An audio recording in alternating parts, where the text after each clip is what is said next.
Hello guys, welcome to Phoenix What If. So in this video, we will see, what if Naruto awaken the power of the Quincy Sternritter and get married with Giselle Gewelle? If you enjoy these kinds of stories, don't forget to show us some love by hitting the like button and subscribing to the channel. Your support means the world to us. Now, let's start the story. Chapter 1. An Arrow from the Ashes. The world ended not with a bang, but a wretched, guttural scream. The roar of the Kyuubi, a furious, crimson tide of malevolence, tore through the air, momentarily.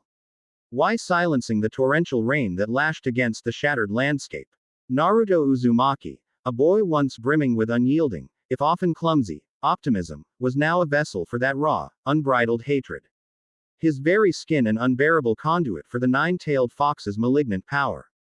The Rasengan, a spiraling maelstrom of blue energy, pulsed with a dangerous, living light in his palm, each rotation a whisper of unimaginable destruction. Across from him, barely visible through the downpour, stood Sasuke Uchiha. His Sharingan, a crimson vortex of cold calculation, swirled with a chilling intensity, mirroring the tumultuous storm around them. The cursed seal, a venomous black tattoo, crawled across his flesh like a living thing, distorting his features into a mask of cruel determination. His Chidori, a crackling, electric blade of pure lightning, hummed with a predatory song, its sharp, avian cry cutting through the thrum of Naruto's Rasengan. Their eyes met, not in recognition of a shared past, but in the cold, hard glint of absolute resolve. Two halves of a broken coin, hurtling towards an inevitable, cataclysmic collision. This was not a clash of ideals, but an annihilation of ever. Why thing that once tethered them to a shared humanity? There was no more friend, or rival, only obstacle, and destroy. A choked, desperate gasp tore from Naruto's throat as the Kyuubi's chakra surged, burning through him, threatening to consume his very being. His vision blurred, the world dissolving into shades of red and black, punctuated by the blinding blue of his technique. He stumbled forward, a raw, primal scream ripped from his core, propelling him into the fray. Simultaneously, Sasuke launched himself, a dark silhouette against the lightning-streaked sky, the piercing shriek of Hai's Chidori a prelude to the obliteration to come. The impact was not merely a sound. It was a physical force, a tearing of reality itself. A deafening crack that echoed not just across the valley of the end, but through the very fabric of existence. The clash of the Rasengan and the Chidori was like two primordial gods spitting defiance at the cosmos. An incandescent sphere of raw energy erupted, swallowing the combatants, consuming the towering statues of Hashirama and Madara, pulverizing the very earth beneath their feet. For a terrifying, endless moment, there was nothing but blinding white light. An all-consuming void where the world had been. Then, the light imploded, sucking inward, followed by an explosion that threw every ounce of water from the riverbed into the churning sky, carving a new, deeper canyon into the land. The roar that followed was less an explosion and more a primal shriek of the universe itself, protesting the violation. Silence. A ringing, painful silence that pressed against the eardrums like physical force. The rain resumed its relentless descent, now washing over a landscape utterly transformed. The statues were dust, the river a smoking trench. And at the epicenter of this devastation, half submerged in a freshly formed crater of mud and fractured stone, lay Naruto Uzumaki. His body was a ruin. Every inch screamed. His clothes, what remained of them, were scorched tatters clinging to his skin. His arm, the one that had held the Rasengan, was a pulped, useless thing, twisted at an impossible angle. The Kyuubi's chakra, once a protective shroud, was now a phantom limb. A searing emptiness where its warmth had been. It wasn't just gone. It felt torn, violently ripped from his spiritual core, leaving behind a gaping, bleeding void. His chakra network, the intricate pathways that had defined his very existence as a shinobi, felt shattered. Like a delicate porcelain vase smashed into a million unrepairable shards.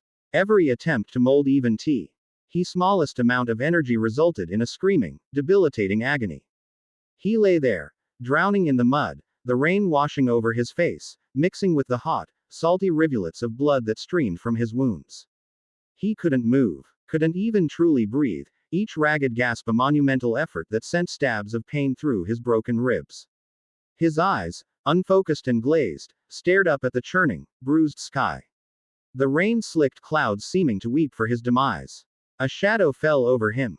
Through the haze of pain and fading consciousness, a figure loomed. Sasuke. Miraculously, impossibly, he stood. Battered, bloodied, his left arm hanging uselessly, the cursed seal receding, but he was standing. His crimson eyes, though tired, still held that cold, predatory glint. He raised his right hand, slowly, agonizingly, and began to gather what little chakra he had left, a few pathetic sparks flickering around his palm, hinting at another Chidori. A finishing blow. A wave of despair, elder and more profound than the valley's chilling rain, washed over Naruto. This was it. The end. His life, a string of forgotten promises and unfulfilled dreams, flickering out under the gaze of the one he had sworn to save. He closed his eyes, a single, fat tear mingling with the rain and blood on his cheek. But then, something shifted. It wasn't a physical sensation, not exactly. It was deeper, more fundamental. The gaping void where the Kyuubi's chakra had been suddenly, violently, filled. Not with the familiar golden warmth, but with something alien, something crystalline. A cold, piercing sensation. Like a million tiny needles of ice, shot through his entire being, not through his chakra network, but through a hidden, deeper channel he never knew existed. It wasn't pain, not precisely, but an overwhelming, almost unbearable presence. It was as if every atom in his body was suddenly vibrating at an impossibly high frequency. His ears rang, a high-pitched whine that drowned out the rain. His vision, though still blurry, sharpened, not in the normal sense, but differently. The world around him, once solid and tangible, now shimmered, revealing hidden layers. He saw the rain not as water, but as countless shimmering motes of light, each a minute particle. The mud, the shattered rocks, the very air, all were composed of these same, glittering specks. Reishi. The raw, spiritual essence of the world. A frantic, primal terror warred with an exhilarating, terrifying power. What was this? What was happening? The feeling was both utterly foreign and profoundly right, as if a missing piece of his soul had finally slotted into place. His blood, instead of draining away, felt like it was being infused with pure, spiritual ice, tingling with an unfamiliar strength. He gasped, a sound torn from his suddenly revitalized lungs. His eyes, which had been dull with approaching death, snapped open, blazing with an unnatural, electric blue light that momentarily pierced the gloom. From his chest, where the Kyuubi's seal had once glowed a malignant red, now pulsed a brilliant, ethereal blue. It was not chakra. It was something else. Something older. Something. Quincy. Sasuke, his hand still hovering, faltered. His Sharingan widened, betraying a flicker of genuine fear. This wasn't Naruto. This wasn't chakra. The energy emanating from his rival was cold, pure, and utterly alien. It felt like a fundamental law of the universe had been twisted, inverted. An instinctive urge, an ancient, forgotten memory embedded deep within his newly awakened spiritual core, coursed through Naruto. He reached out, not with his ruined arm, but with his spiritual essence. The shimmering particles of reishi in the air, the ground, even the rain, swirled, drawn to him like iron filings to a magnet. They compressed, coalesced, not into a familiar ball of energy, but into something slender, elegant, and lethally sharp. In the palm of his good hand, a weapon materialized. Not a kunai, not a shuriken. It was a bow, fashioned from solid blue light, crackling with raw, spiritual power. It was small, a single-handed implement, more akin to an elegant pistol than a traditional bow, but its purpose was unmistakable. A kojishi. His Quincy spirit weapon. The energy surged, pulling more reishi from the atmosphere, from the very stones, forming a single, gleaming arrow of light. It pulsed with a cold, unforgiving blue. He didn't think. He knew. This was how he fought now. This was who he was. The shinobi was dead. The Quincy was born. Sasuke, recovering from his shock, snarled, the nascent Chidori sparks growing bolder. What is this, Dobi? He spat, his voice laced with confusion and renewed venom. He lunged, intent on cutting down this monstrous, unknown power before it could fully manifest. Naruto's eyes, still glowing with that unearthly blue, narrowed. A cold, detached anger, utterly unlike his usual hot-headed fury, settled over him. He did not move his body, he barely had the strength. But his spiritual focus was absolute. With a calm, terrifying precision that belied his physical state, he pulled back the string of his kojishi. A soft thrum vibrated through the air, barely audible beneath the roar of the rain, yet it resonated deep within Sasuke's very soul. The Heilig file, the holy arrow, shot forth. It wasn't fast. It was instantaneous. A blinding, azure streak that tore through the air.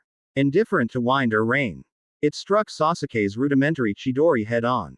There was no explosion, no clash of equal forces. There was simply annihilation. The Chidori, a construct of chakra, simply ceased to be, devoured by the pure, concentrated reishi of the arrow. The impact, however, did not stop there. The arrow punched through the lingering traces of the cursed seal energy, slamming into Sasuke's chest with an invisible, concussive force. Sasuke screamed, not in pain, but in sheer, unadulterated terror. He was not hit by a physical projectile, he was hit by something that negated his very essence, something that felt like it was tearing at his soul. He was thrown backward, not by the force of the blow, but by the sheer spiritual pressure, slamming it. Oh, the shattered remnants of a cliff face. He slumped to the ground, unconscious, not from physical injury, but from the spiritual shock, his Sharingan flickering out. Naruto, still half submerged in the mud, watched him fall. His glowing eyes devoid of the usual triumph or even satisfaction. There was only a cold understanding. The Kyuubi's presence, which had been an oppressive, fiery weight in his mind for so long, was now silent. Gone. Overridden. He felt no loss, only a strange, unsettling emptiness where its rage had once resided. He no longer felt connected to the chakra-infused world around him. He was an outsider. A phantom. He tried to move, to stand, but his body screamed in protest. He could feel the raw, untamed power coursing through him, but his physical vessel was still broken. Yet, an instinct, stronger than pain, deeper than fear, took hold. A survival mechanism, forged in the crucible of this agonizing transformation. He needed to disappear, not just from Sasuke, but from this world. He was a danger, a weapon unleashed, without an operator. His eyes scanned the fragmented landscape, not seeing trees and rocks, but seeing the dense concentrations of reishi within them. He began to draw it in. Unconsciously, instinctively, not into his body, but into his spirit. It was like breathing in a forgotten language, a natural rhythm he was only just rediscovering. The world dissolved around him. Not into darkness, but into shimmering particles of light. His body, still broken, began to move. Not walking, not running. It was a blur, a flickering image, a sudden, impossible burst of speed. Harenkyaku. God's step. It was uncontrolled, chaotic, like a newborn bird attempting flight. He shot forward, leaving a trail of shimmering blue particles in his wake, moving faster than any shinobi could dream. Crossing miles in mere seconds. He felt himself phase through solid objects, leap across vast chasms, driven by an instinct to escape, to sever all ties. He didn't know where he was going. He didn't care. He just knew he had to leave. This world, this life, the pain and the promises, they were no longer his. He was something new, something alien. And as he vanished, a shimmering, electric blue comet streaking across the ravaged landscape, the very air around the valley of the end crackled with a residual spiritual pressure so vast, so pure, so Quincy, that it was impossible to ignore.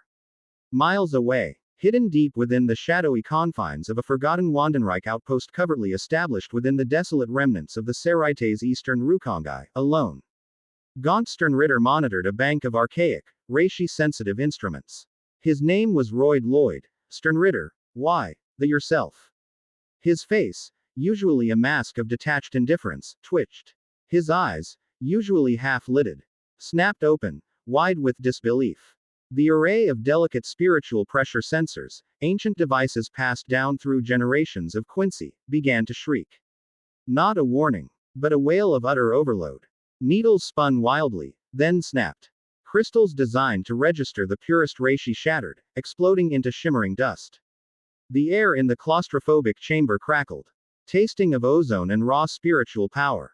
Impossible, Royd whispered, his voice raspy. He had never seen such a reading. Not even from His Majesty. This was pure, untainted. A surge of Quincy spiritual pressure, unfathomable in its raw power, had just erupted, not from a known Wandenreich source, but from a dimension previously thought to be devoid of true Quincy. A new, unprecedented font of power had just burst into existence. And it was moving fast, away from the known world. His hands, trembling slightly, reached for the emergency communication seals. This anomaly, this new variable, had to be reported. Immediately. Something monumental had just happened. Something that would change the course of their war. Chapter 1 End. Chapter 2. The Cathedral of Silver and Shadow. 6 months. 182 days of relentless, biting cold and an even colder silence. The passage of time was marked not by a calendar, but by the slow, inexorable crawl of the sun across a perpetually gray sky. And the deepening layers of snow that smothered the forest floor. The world Naruto had fled to was a purgatory of white and black, the bone white of the endless snow and the skeletal black of the ancient silent pines that clawed at the heavens. The air was thin, sharp, and so frigid it felt like inhaling powdered glass. It was a place utterly devoid of warmth, a perfect mirror for the glacial transformation that had taken place within his soul. The boy who had worn his heart on his sleeve, who had painted his life in broad, bright strokes of orange and 1,000 shouted promises, was gone. That Naruto had died in the mud of the Valley of the End, drowned not by water, but by the silent, overwhelming tide of reishi that had claimed him. The person who endured now was a creature of this stark, new reality. He had grown leaner, the last vestiges of youthful softness planed away by hardship, replaced by the hard, efficient lines of a predator. His hair, once a sun-kissed blonde, seemed paler now. Almost silver in the flat, northern light. The whisker-like marks on his cheeks, the last physical remnants of the Kyuubi's presence, had faded into faint, silvery scars, ghosts of a past life. But the most profound change was in his eyes. The cerulean blue, once wide with naive optimism, had deepened to the color of a winter sky just before a blizzard. They were sharp, analytical, constantly scanning, categorizing, and dissecting the world around him. He no longer saw trees. He saw dense columns of passive reishi. He no longer saw the wind. He saw the chaot. Icy flow of spiritual particles it disturbed. He had learned the language of this new existence through brutal, unforgiving immersion. His clothing was a testament to his survival. Gone was the orange jumpsuit, a relic of a forgotten dream. He now wore dark, durable trousers scavenged from the long-dead occupant of a remote hunting cabin, a thick, gray wool tunic, and a heavy cloak fashioned from the pelt of a great black-furred beast he had been forced to kill in his first month here. On his back was a simple leather quiver he had painstakingly crafted, though it held no physical arrows. It was a focus, a mnemonic device for his nascent power. His days were a simple, brutal rhythm. Meditate, hunt, survive. Meditation was not a peaceful act. It was a battle. It was the process of taming the raging ocean of power within him. Of learning to command the storm instead of being consumed by it. He would sit for hours in the crushing silence, feeling the reishi of the world flow around and through him. Learning to differentiate its textures, its densities, its very taste on his spiritual palate. He learned to draw it, to shape it, to give it purpose.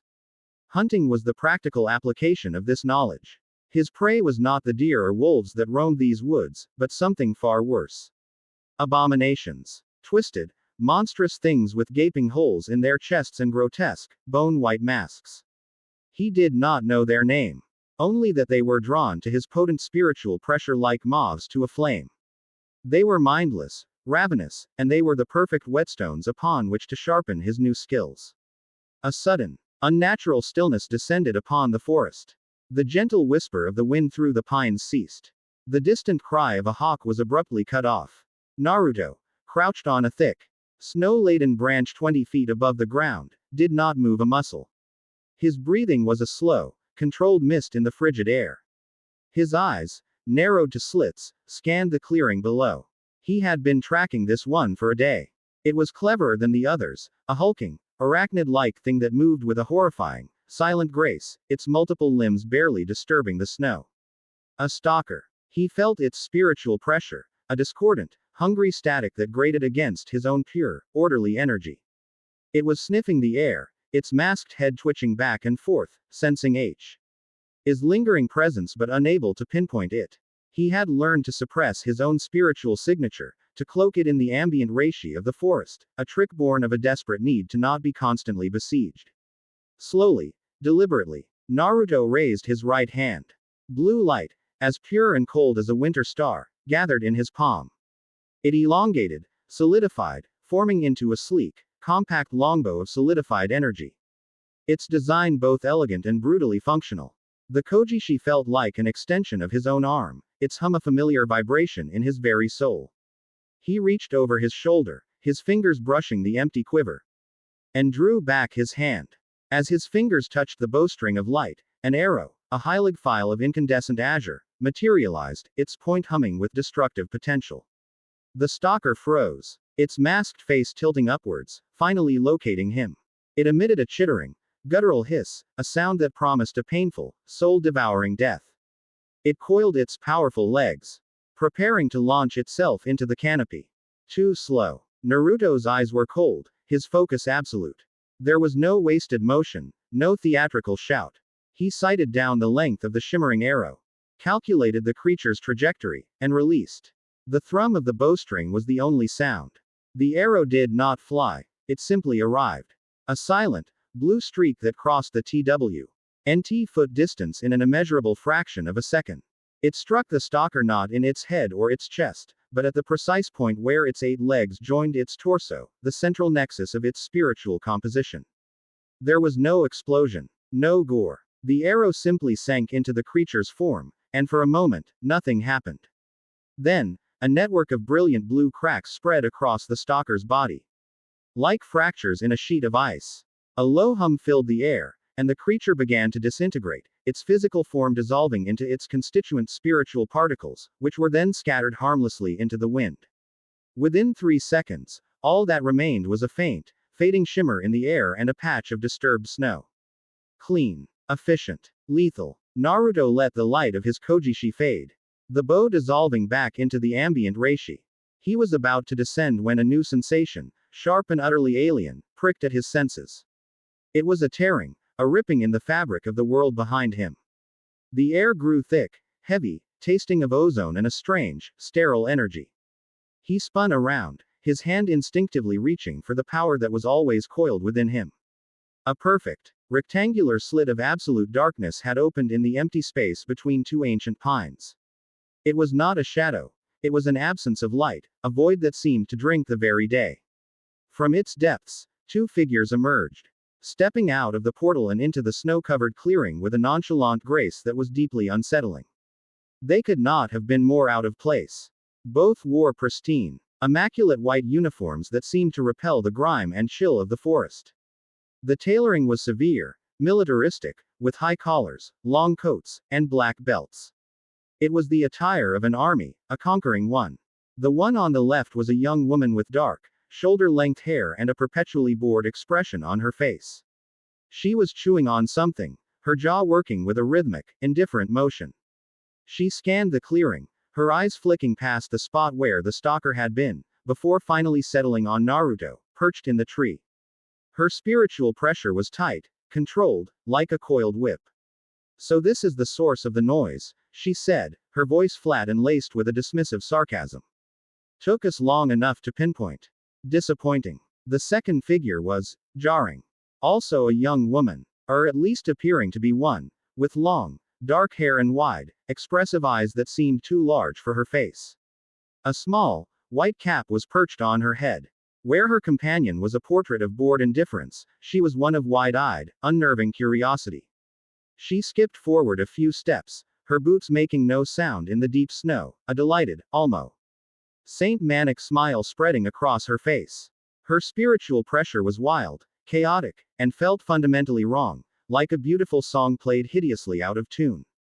"Ooh, look, Liltato," she chirped, her voice a sing-song melody that sent a shiver down Naruto's spine. "He's so pretty. And his Raryoku, it's so bright and blue. It makes me feel all tingly inside." Her eyes fixed on Naruto, a predatory, possessive gleam entering them. "I wonder what color his blood is." Naruto remained perfectly still, his mind racing. They weren't from this world, that was certain. The portal, their uniforms. The way they spoke of Raryoku and Reishi as common concepts, they were connected to whatever he had become. He dropped lightly from the branch, landing silently in the snow, his cloak swirling around him. He stood his ground, meeting their gazes without fear or aggression. He was simply observing, analyzing. Lil Tato raised a skeptical eyebrow. Playing the strong, silent type. Boring. She crossed her arms. Let's make this quick. Who are you? You're a Quincy, that's obvious. There are no records of your existence. Start talking. Giselle, however, completely ignored her companion's attempt at interrogation. She took another skipping step closer, her head cocked to the side like a curious bird. Did you kill that hollow all by yourself? It must have been so lonely out here. Don't you want some friends? I could be your friend. Her smile widened, showing a hint of sharp teeth. My other friends love me. They do everything I say. Naruto's response, when it came, was calm and quiet, sound swallowed by the vast silence of the forest. Friends are usually people who don't open conversations by questioning the color of your blood. The direct, unfazed reply seemed to surprise them both. Lil Tato's bored expression flickered with a hint of interest. Giselle giggled, a high, tinkling sound that was both girlish and deeply menacing. Hee hee, you're funny, she exclaimed. I like funny boys. What's your name? Funny boy. First, you'll tell me yours, Naruto countered, his voice even. He took a small step to the side, subtly repositioning himself so that neither of them had a clear line of attack. It was a small, almost imperceptible shift, but Lil Tato's eyes narrowed, recognizing the tactical maneuver. Sternritter. G. The glutton. Lil Tato Lampert, the bored girl stated flatly. And this freak show is Sternritter. Z. The zombie. Giselle Gewelle. She gestured with her thumb towards Giselle. Now, your turn. Or I'll just get it from your corpse. The threat was delivered with all the emotional weight of a weather report. These were not idle boasts. He could feel the lethal intent coiled beneath their casual demeanors. Naruto, he replied, offering only his first name. It was all that felt like his anymore. Giselle clapped her hands together in delight. Naruto. What a cute name. It rolls right off the tongue. Can I call you Naru-chan? Before he could answer, Lil Tato pushed the issue. That doesn't explain what you are. A pure-blood Quincy of this strength doesn't just appear from nowhere. Where is your family? Which line do you descend from? I don't know what you're talking about. Naruto said, and it was the honest truth. This power, it woke up in me 6 months ago. I've been learning on my own. Lil Tato scoffed, a disbelieving smirk on her lips. On your own. You expect me to believe you mastered Harenkyaku and can form a Kojishi like that through trial and error. Don't lie to me. She took a menacing step forward, her spiritual pressure flaring slightly. Becoming sharp and oppressive. Maybe a little pain will jog your memory. Her hand moved towards her belt, but before she could do anything, Giselle zipped past her, Appiran. G directly in front of Naruto with an unnatural burst of speed. She was far too close, well within his personal space, her strange, wide eyes staring up at him with a frightening intensity. She sniffed the air around him. He's not lying. Lily, Giselle said, her voice dropping from its sing-song tone to a low, fascinated whisper. I can smell it on him. His Raryoku, it's pure, but it's completely untamed. Like a wild animal, he really did learn all by himself. She reached out a hand, her long, pale fingers aiming for his face. Incredible. He's like a blank slate. Just imagine all the fun things we could teach him. Naruto's reaction was instantaneous. He didn't flinch or retreat. He simply raised his own hand, catching her wrist in a firm, unyielding grip just inches from his cheek. His touch was cold, his strength surprising. Giselle's eyes widened, not in anger, but in delighted surprise. No one ever dared to touch her. I'm a fast learner, Naruto said, his voice dropping low, high. Winter blue eyes locking onto her wide, dark ones. But I prefer to choose my own teachers. A tense silence descended. Lil Tato watched, her hand still hovering near her belt, a flicker of genuine, murderous intent in her eyes at the sight of Naruto touching her fellow Sternritter. Giselle, however, simply stared at Naruto's hand wrapped around her wrist, a slow, creepy smile spreading across her face. So strong, she breathed. Her voice filled with a strange, giddy excitement. And you're not even scared of me. Everyone is scared of me. He released her wrist. Fear is a luxury I discarded a long time ago. It's not useful for survival. This statement, delivered with such simple, matter-of-fact certainty, seemed to be the final piece of the puzzle for Giselle. Her expression shifted from curious to utterly, obsessively captivated. Oh, Lily, we have to bring him back. She squealed, spinning around to face her companion. We have to. His Majesty will love him. He's perfect. He's street. Wrong and pretty, and he's not scared, and he smells so nice, and I want him. Liltato rolled her eyes, the tension breaking. You want everything that's shiny and weird. But, she paused, her gaze falling on Naruto again, a new, calculated look in her eyes. You're right. An anomaly of this magnitude requires investigation. His Majesty will want to see him. She looked back at Naruto, her expression all business once more. You heard her. You're coming with us. It's an invitation from the Emperor of the Wandenreich, you watch. You don't get to refuse. An emperor. An entire empire of people like him. The words hung in the frigid air, offering the one thing Naruto craved more than food or warmth: answers. To stay here meant a lifetime of isolation, of hunting monsters in the dark until one of them finally got lucky. To go with them, it was a leap into the unknown, a journey into the heart of a power he barely understood, surrounded by killers with unsettling smiles and casual threats. But it was a path forward. His new instincts, honed by 6 months of brutal survival, screamed at him that this was the only logical choice. He needed knowledge. He needed context. To understand what he was, he had to understand where he came from. Naruto gave a single, decisive nod. Fine. I'll go. Giselle let out a triumphant cheer, clapping her hands. Liltato simply looked relieved to have the matter settled without a messy fight. She turned and, with a gesture, reopened the dark portal, the Shatten Gate. Don't dawdle, Liltato ordered, stepping through the void without a backward glance. Giselle bounced on the balls of her feet, grinning at Naruto. Come on, Naru-chan. You're going to love Silburn. It's so clean and white. And once you're there, you'll never, ever be able to leave me. She winked, a gesture that was equal parts playful and a deadly serious promise, before she too skipped into the darkness. Naruto stood alone in the clearing for a final moment. He took one last look at the silent, snow-covered pines. The vast, empty sky, the harsh, unforgiving wilderness that had been his crucible and his sanctuary. He had been forged anew in this silent, white world. Now, he was leaving it behind. Stepping out of the cold and into the fire. With a deep breath that felt like a final farewell to his old life, he squared his shoulders and walked into the waiting darkness. Chapter 2 End. Chapter 3. The Audience of the Almighty.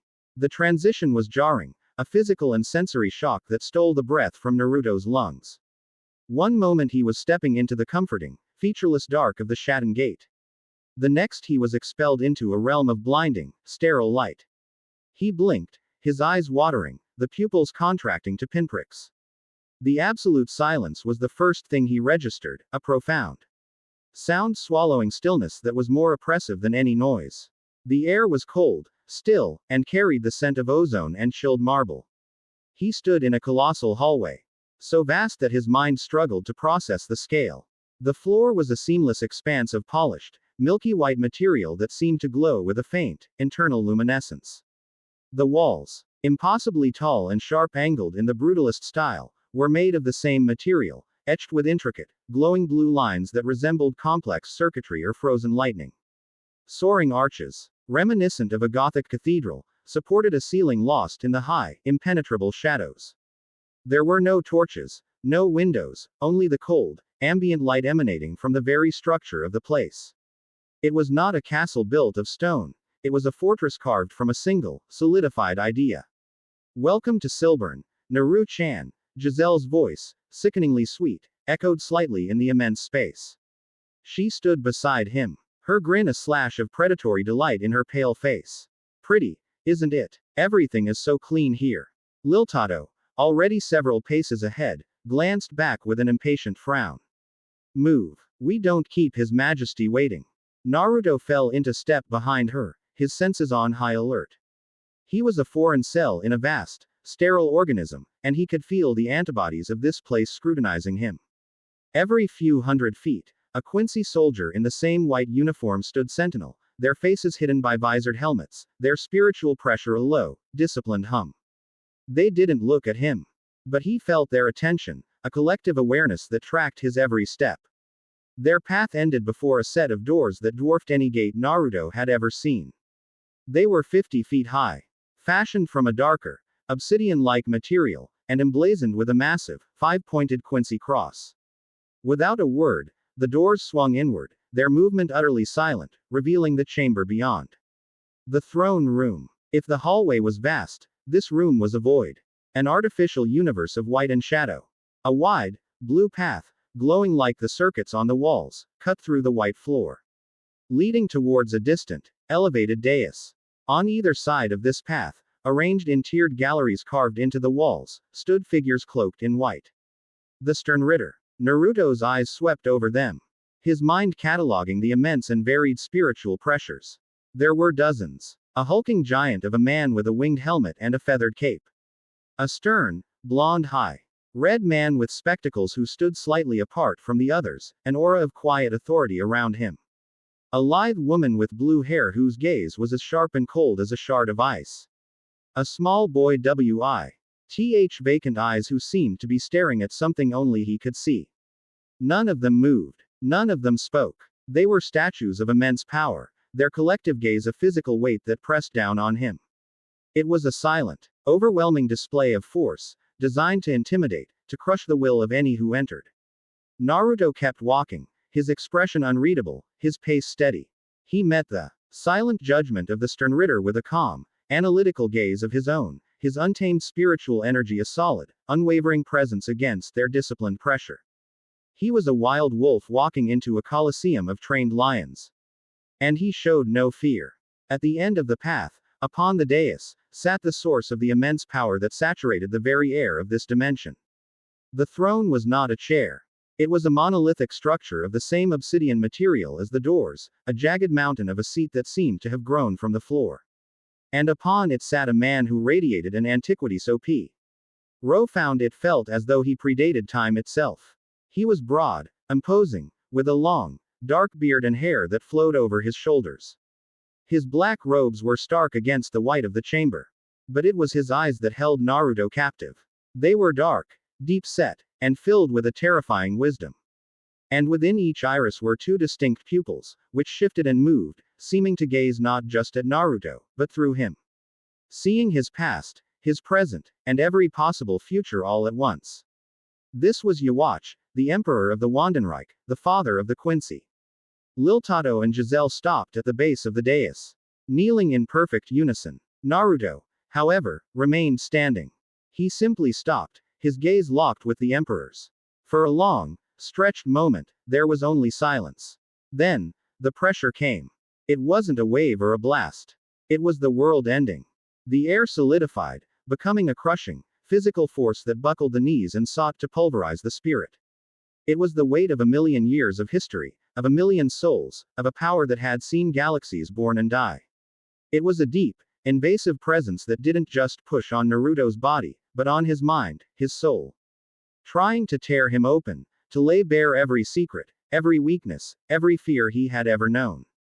His vision swam. He saw flashes of a lonely childhood on a swing, of the scornful glares of villagers.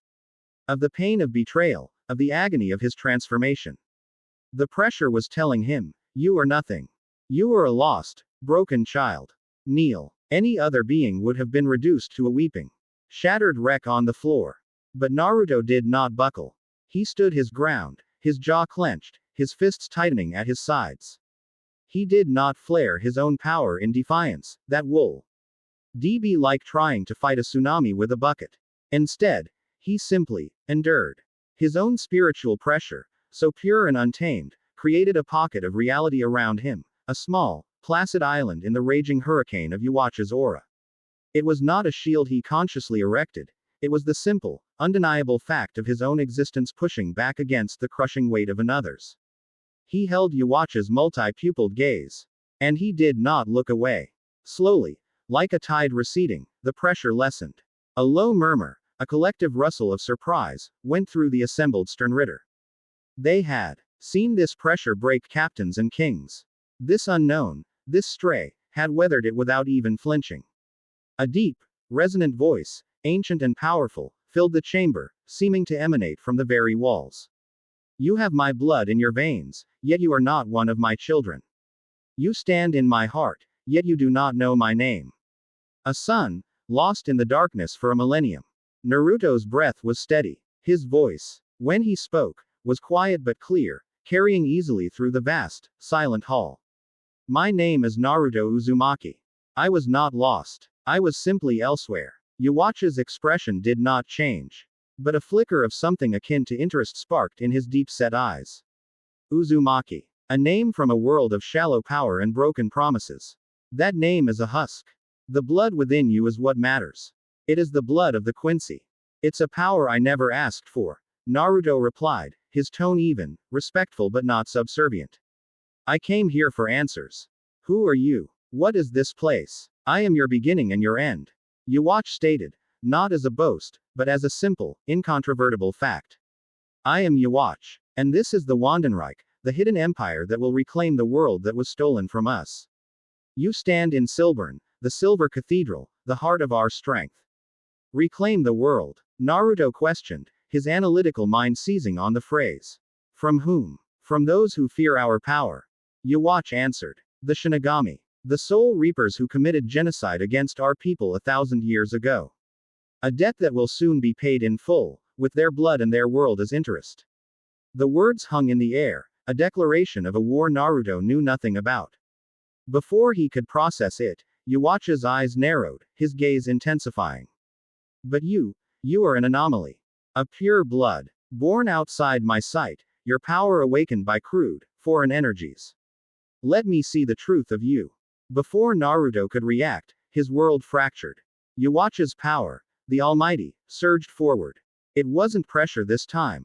It was an infinite, instantaneous flood of information. Naruto saw himself from 1,000 perspectives at once. He saw the moment of his birth, the Urias orange chakra of the Kyuubi being forced into his infant body. He saw Kushina's tear-streaked face, her Quincy bloodline, dormant and suppressed, a forgotten tributary in her spiritual makeup. He saw years of isolation. The desperate struggle for acknowledgement. He saw the clash in the valley, the tearing of dimensions, the violent, agonizing birth of his Quincy power as the foreign energies ripped his soul open, allowing the ancient bloodline to finally assert itself. It was a psychic violation of the highest order, his entire life dissected and analyzed in a nanosecond. He staggered, a sharp gasp escaping his lips, his hand flying to his head as the visions receded. He gritted his teeth, forcing himself to remain upright, to not show the weakness this psychic intrusion was meant to provoke. Yuach leaned back in his throne, a look of profound understanding on his face. I see. The beast's cage became your chrysalis. How fascinating. You were not given power. You took it. You tore it from the fabric of your own soul. He raised a hand, a single, long finger pointing at Naruto.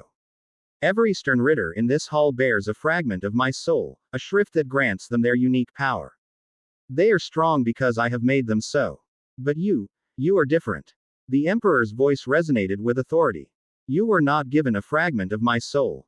You were born with the potential to manifest your own. A power intrinsic to your very being, awakened by your unique circumstances. I have seen its shape, deep within you. I shall give it its name. The spiritual pressure in the room focused, coalescing onto Naruto, not as a weight, but as a brand. He felt a searing sensation in his soul, a symbol being etched into his spiritual DNA. You shall be known as Sternritter, the Sovereign. The title echoed in the silence. The Sovereign. The one who rules. It felt right. It was a perfect encapsulation of the unshakable will that had allowed him to survive, to endure, to stand unbowed before a god. A king cannot stand alone, however, Yuach continued, his gaze shifting for a moment to the kneeling Giselle. Your power is immense but untamed. Your knowledge is non-existent. You are a stray, a danger to yourself and my plans. You must be bound to the Wandenreich. Anchored. His eyes returned to Naruto. You require a guide, a warden, and a chain. Therefore, by my decree, you will be joined by blood and vow to one of my most loyal children. You will marry Sternritter, Giselle Gewelle. A wave of shock, silent but palpable, rippled through the assembled Sternritter. Giselle's head snapped up, her eyes wide with a mixture of disbelief and ecstatic, manic joy. Liltato, beside her, looked utterly horrified. Naruto's mind worked with lightning speed, processing the decree not as a romantic proposal, but as a political maneuver. A marriage. A chain, as Yawatch had so aptly put it. A way to bind him, to ensure his loyalty, to place him under the watch of a Sternritter whose bizarre nature made her predictably unpredictable. It was a gilded cage. He could refuse. He could fight. He would likely die, a brief, brilliant flame extinguished by the overwhelming power of this empire. Or, he could accept. He could play the game. He looked at Giselle, whose delirious grin was an unsettling mix of childish glee and ravenous possession. He had handled her once. He could handle her again. She was a known variable in this deadly new equation. He saw the path forward with cold, crystalline clarity. Acceptance meant access. It meant knowledge, training. A position of power from which he could learn everything he needed to understand this new world and his place in it. It meant survival. It was the most logical, the most strategic, the most sovereign move he could make. Naruto straightened, his back rigid, his voice cutting through the tense atmosphere with the sharp edge of a drawn blade. I accept this position. And I accept this arrangement. He paused, letting the words settle. Meeting Yawatch's gaze with his own. He would not be a mere pawn. On my own terms, he added. I am the sovereign, by your own decree. I will not be a simple soldier. And I will not be a prisoner in a pretty uniform. In return for my loyalty, I will be granted full access to the archives of the Wandenreich, to all of your knowledge concerning the history and techniques of the Quincy. I will be treated as a partner in your war, not a tool to be discarded. The audacity of it. A stray, a newcomer, dictating terms to the Almighty. The silence in the throne room became heavy, dangerous. The blond man with the spectacles, Jugram Hashwolf, took a half step forward, his hand resting on the pommel of his sword. But Yawatch simply smiled. It was a small, thin, chilling expression. He had seen this defiance in Naruto's soul. He had expected it. It was the very quality that defined the sovereign. Your terms are acceptable, the emperor declared. A king should, after all, have access to his own library. So it is decreed. Let the Wandenreich welcome its newest prince. He waved a dismissive hand. The audience was over. The deal was struck. Naruto stood his ground, the weight of his decision settling upon him like a royal mantle. He glanced at the Sternritter, their expressions ranging from shock to disgust to calculating interest. He looked at Giselle, who was now staring at him with an expression of pure, unadulterated adoration that was more terrifying than any threat. Finally, he looked back at the throne, at the ancient being with the all-seeing eyes who now considered him a son, a prince, a tool, and a weapon. He was no longer Naruto Uzumaki, the outcast of Konoha. He was Sternritter, the sovereign. A prince of a hidden, genocidal empire. Betrothed to a monster in a girl's body, and a key player in a war 1,000 years in the making. He had traded his freedom for knowledge and power. And as the silent, obsidian doors began to close, sealing him within the cold white heart of Silburn, he wondered if he had just made the best decision of his life, or his last. Chapter 3 End. Chapter 4. The Zombie's Kiss. The quarters a Sig. Ned to Sternritter. Were not merely a room, but a carefully curated nightmare. Stepping across the threshold was like stepping into the mind of a deranged dollmaker. The main chamber was a cavernous space of Gothic sensibilities. Dominated by a massive 4-poster bed draped in heavy, blood-red damask curtains. Plush, black velvet couches and armchairs were arranged in conversational groupings that had likely never heard a normal conversation. Delicate, lace-like patterns, upon closer inspection, were revealed to be woven from preserved spider silk. The air was thick with the cloying scent of dried roses and a sharp, underlying tang of formaldehyde. What truly set the scene, however, were the room's other occupants. Standing by the hearth, where a fire of cold, blue flames danced without heat or sound, was a tall, impeccably dressed butler. His posture was perfect, his tailcoat uncreased. The only thing amiss was the waxy, lifeless pallor of his skin and the neat, almost invisible line of stitches that encircled his neck. Another, a young maid with vacant blue eyes, silently polished a collection of porcelain dolls whose own eyes were just as empty. They moved with a silent, fluid grace that was utterly devoid of life. They were Giselle's creations. Her zombies. Make yourself at home, Naru-chan. Giselle chirped, pirouetting into the center of the room. She gestured expansively. What do you think? I decorated it myself. Naruto's eyes scanned the room, his expression one of calm, clinical analysis. He took in the sterile, stainless steel table against the far wall, neatly arrayed with scalpels, forceps, and needles of various sizes. He noted the anatomical charts of both humans and what he recognized as the hollows he'd fought, hanging on the wall like fine art. He saw the beakers of strangely colored fluids and the refrigerated unit humming quietly in the corner. It was a perfect fusion of a child's gothic fantasy and a mortician's laboratory. It's efficient, he said. The word hanging in the air. Giselle giggled, delighted by the unusual compliment. Exactly. Everything has its place. She skipped over to the butler. This is Hans. He was the captain of an excursion squad who was very rude to me. So I made him my butler. Now his manners are perfect. Say hello, Hans. The butler turned his head with a faint, dry crackle. His mouth opened, and a dead, monotone voice emerged. Devoid of inflection. A pleasure to make your acquaintance, Master Naruto. Naruto met the zombie's dead gaze without flinching. The reishi you used to animate the tissue, he asked. His voice genuinely curious as he turned to Giselle. As the initial infusion all that's required, or does it necessitate a constant, active link to you to maintain motor functions? Giselle blinked, momentarily thrown. She was used to people recoiling in horror, or perhaps morbid fascination. She was not used to being asked a technical question, as if her power were a piece of machinery to be understood. A slow, wide smile spread across her face. Ooh, you're clever, she cooed, her eyes gleaming with a new kind of interest. It's a constant link. They're all part of me, see? Like my own little puppets on a string. If I'm not thinking about them, they just stand still. But I'm always thinking about them. She tapped a finger to her temple. It gets crowded in here sometimes. A constant drain on your own Raryoku. Then, Naruto mused, more to himself than to her. The required energy must be proportional to the number of assets and the complexity of their assigned tasks.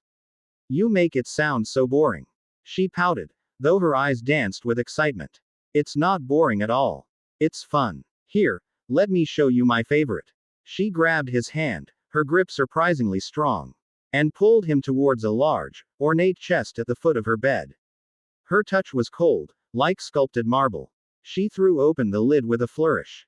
Inside, nestled on a bed of black satin, was what looked like a dismembered person, sectioned and stored with a surgeon's precision. This is Bambi-chan, Giselle announced proudly, picking up a severed arm. She was a Sternritter too, you know. The explode. She made such a big mess when she fought, always blowing things up. But then she picked a fight with me. Giselle's smile turned sharp and cruel for a moment. So I had to punish her. I made her blow herself up. Very slowly. Now she's my favorite toy. Sometimes I put her back together and we have tea parties. She held the arm out to him, an offering. Naruto looked at the severed limb. Then back at Giselle's expectant face.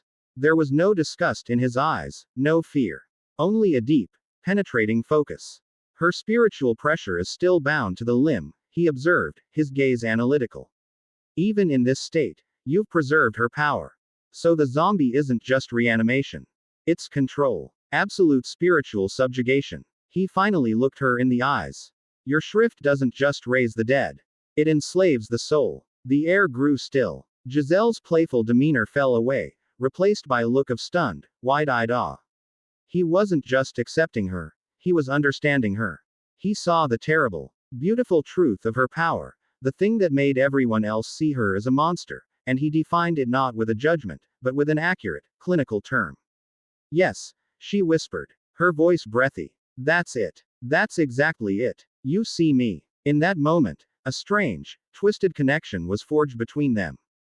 It was not love, nor was it friendship. It was a bond of mutual recognition.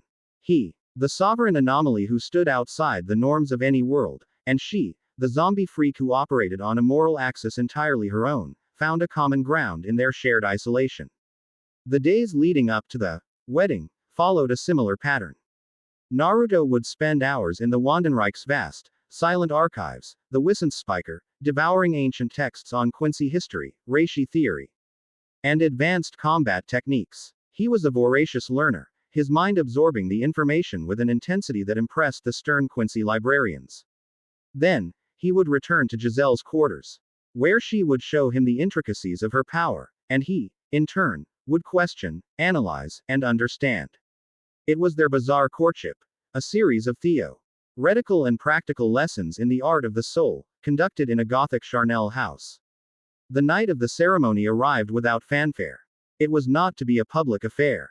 Yawach had decreed the union. But only his most trusted subordinate would bear witness. Jugram Hashwolf, Sternritter Grand Master and B. The Balance, arrived at Giselle's quarters as the perpetual twilight outside deepened to a bruised purple. He was a silent, imposing figure, his green eyes impassive behind his spectacles. Giselle had changed into a long, black lace gown, and for once, her manic energy was subdued, replaced by a nervous, predatory stillness. Naruto wore a formal white Sternritter uniform, the stark color a contrast to his own resolute calm. The ritual was to take place in a small, circular chamber off the main room.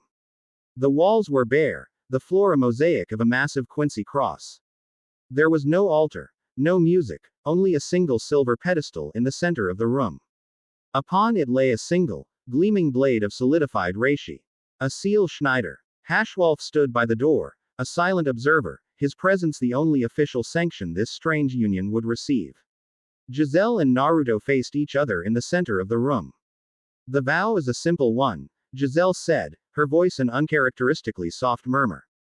An exchange of control. A binding of blood to blood, soul to soul. It is permanent. I understand, Naruto replied, his gaze unwavering. She picked up the seal Schneider, its edges humming with contained power. She held it out to him, hilt first. You first. A Quincy's power is in their blood. To offer it is to offer everything. Naruto took the blade. Without hesitation, he drew its razor-sharp edge across his left palm.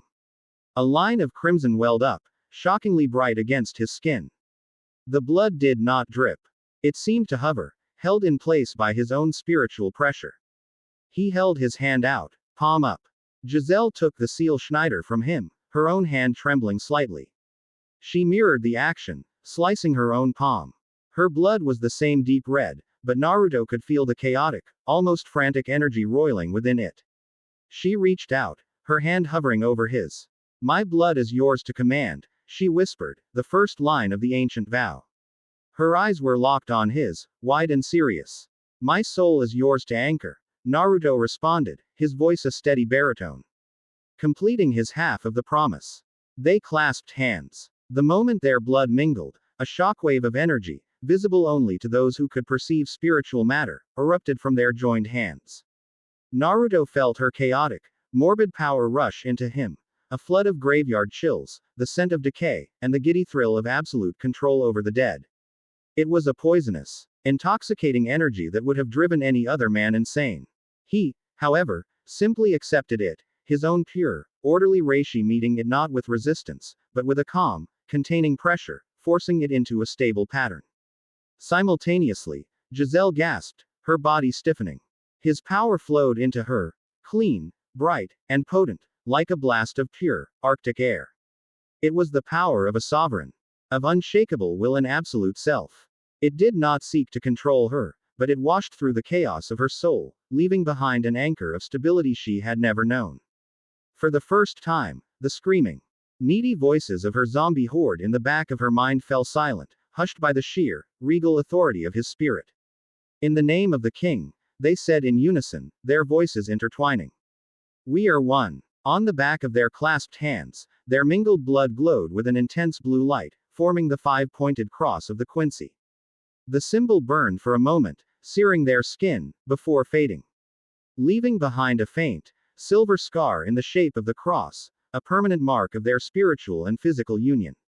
A brand. A chain. A vow. He was hers. And she, in a way she had never been to anyone, was his. Flashback. 2 months prior. The Hokage's office, Konoha. The rain fell in relentless, gray sheets against the window of the Hokage's office, each drop a tiny hammer against the glass. The mood inside was even heavier. Crowded into the room were the remnants of the Konoha 11, along with Kakashi and a grim-faced Jiraiya. They all looked at Tsunade, who sat behind her desk. Her face etched with a weariness that went beyond her years. Piles of paperwork, search reports, and scout briefings were stacked neatly before her. They were all failures. It has been 4 months, Tsunade began. Her voice hoarse, devoid of its usual fire. 4 months since the battle at the Valley of the End. Uchiha Sasuke successfully defected to Orochimaru. He is now officially designated an S-rank traitor and enemy of Konoha. A bitter silence met her words. And Naruto Uzumaki. She paused, taking a deep breath. Is gone. Jiraiya stepped forward, his usual joviality completely absent. We've searched everywhere, Tsunade. My entire spy network has been activated from Sunagakur to the Land of Iron. The Inuzuka trackers have run themselves ragged. We found the battle site. The devastation was beyond anything a genin-level conflict should have produced. We found traces of Sasuke's chakra, and something else. Something we couldn't identify. But we found no sign of Naruto. No body. No blood trail. Nothing. He vanished from the face of the earth. So what does that mean? Kiba demanded, his voice cracking with emotion, Akamaru whining softly at his feet. We just give up. It means we have to face reality, Kiba. Tsunade snapped, her frustration boiling over. There is no trail to follow. He is either dead, his body completely destroyed, or he was taken by an unknown party. After 4 months without a single clue, standard shinobi procedure dictates, she trailed off, the words catching in her throat. You're going to declare him a missing nin, Kakashi stated. His single visible eye dark with sorrow. It wasn't a question. Tsunade nodded, her face grim. As of today, Naruto Uzumaki is officially listed as missing nin, status unknown, presumed deceased. A collective gasp went through the room. Sakura let out a choked sob, burying her face in her hands. Ino and Tenten looked on in stunned disbelief. Shikamaru closed his eyes, muttering, "What a drag," but his clenched fists betrayed his true feelings. It was then that a quiet, soft voice cut through the grief. No. All heads turned. Hinata Hyuga stood near the back of the room. Her hands were clenched at her sides. Her body trembling, but not from fear or sadness. It was from rage. Her head was bowed, her dark hair obscuring her face. Hinata. Kurenai began softly. No. Hinata repeated, her voice stronger this time. She looked up, and everyone in the room recoiled in shock. Her eyes, her pale lavender Byakugan, were blazing with an intensity no one had ever seen in her before. The timid, stuttering girl was gone. In her place stood the heiress of the Hyuga clan, her face a mask of cold, unbreakable resolve. She walked forward, her steps sure and steady, until she stood before the Hokage's desk. She did not bow. She did not stutter. He is not dead, she stated, her voice ringing with absolute certainty. If he were, I would have felt it. His light would have gone out. She met the Hokage's stunned gaze. You can sign your papers and stamp your seals, Hokage-sama. You can write him off as a loss. I will not. She took a deep, steadying breath, her voice dropping to a low, intense vow that seemed to make the very air vibrate. I will grow stronger. I will master every technique of my clan. I will become the greatest tracker this village has ever seen. And I will find him. No matter where he has gone. No matter how long it takes, no matter who or what stands in my way. Her eyes seemed to glow in the dim, rainy light. I will bring him home. That is my promise. Present. Giselle's quarters, Silburn. Naruto flexed his left hand, the faint, silver scar of the Quincy cross on his skin catching the cold, blue light of the chamber. The echo of the vow still resonated in his soul. A permanent, binding note in the symphony of his being. He was anchored, chained. Married. He felt Giselle's chaotic energy now, a faint, constant thrum at the edge of his senses. A familiar presence he was now eternally tied to. He had what he wanted. A name, a position, and a key to the knowledge that would unlock the secrets of his power. He had paid for it with his freedom. Worlds away, under a rainy sky he could no longer see, a promise had been made, a hunt had begun. But of that, the new prince of the Wandenreich knew nothing at all. Chapter 4 End. Chapter 5. The Laws of the Executioners. The air in the 1st Division barracks of the Seraite was ancient, heavy with the weight of 1,000 years of law, war, and solemn duty. It smelled of old wood, ozone from latent spiritual pressure, and the faint, sharp scent of whetstone on steel. Light from the paper-screened windows cast long, stark shadows across the tatami mats, illuminating the stern, disc IP-lined faces of the Gote 13's highest command. At the head of the room, seated in the formal Caesar position, was a figure who seemed less a man and more a gnarled, timeless oak. Captain Commander Genryusai Shigekuni Yamamoto. His eyes, closed to slits within the deep canyons of his scarred face, held more history than any library in the Soul Society. Before him knelt a single, compact figure, her posture a study in coiled, lethal tension. Captain Soi Fan of the 2nd Division, Commander-in-Chief of the Onmitsukido. Her dark hair was bound in its customary braids, her black, backless shihakusho immaculate. Her face was a mask of cold, professional focus. The anomaly persists. Yamamoto's voice was a low, gravelly rumble, the sound of tectonic plates grinding together. For 2 months, our Department of Research and Development has tracked an eruption of spiritual pressure originating from a previously dead zone between worlds. Its signature is familiar. Quincy, Soi Fan stated, her voice as clipped and sharp as a blade's edge. It was not a question. Indeed, Yamamoto confirmed, his eyes opening a fraction, revealing pupils like embers in a deep forge. A concentration of power that rivals a senior captain. It is pure, refined, yet it has the chaotic signature of a recent, violent manifestation. It is a beacon, a threat. Soi Fan's mind was already working, her thoughts precise and ordered. Threat assessment. Level A. Origin. Unknown Quincy. Location. Inaccessible shadow dimension. Objective. Infiltrate, identify, and, if hostile, eliminate. Her knuckles, resting on her thighs, were white. The word, Quincy, was not just a classification for an enemy, it was a curse, a blood-soaked memory etched into the very soul of the Gote 13. It meant genocide. It meant war. It ain't an enemy who did not fight with honor, but with a cold, hateful desire for their utter annihilation.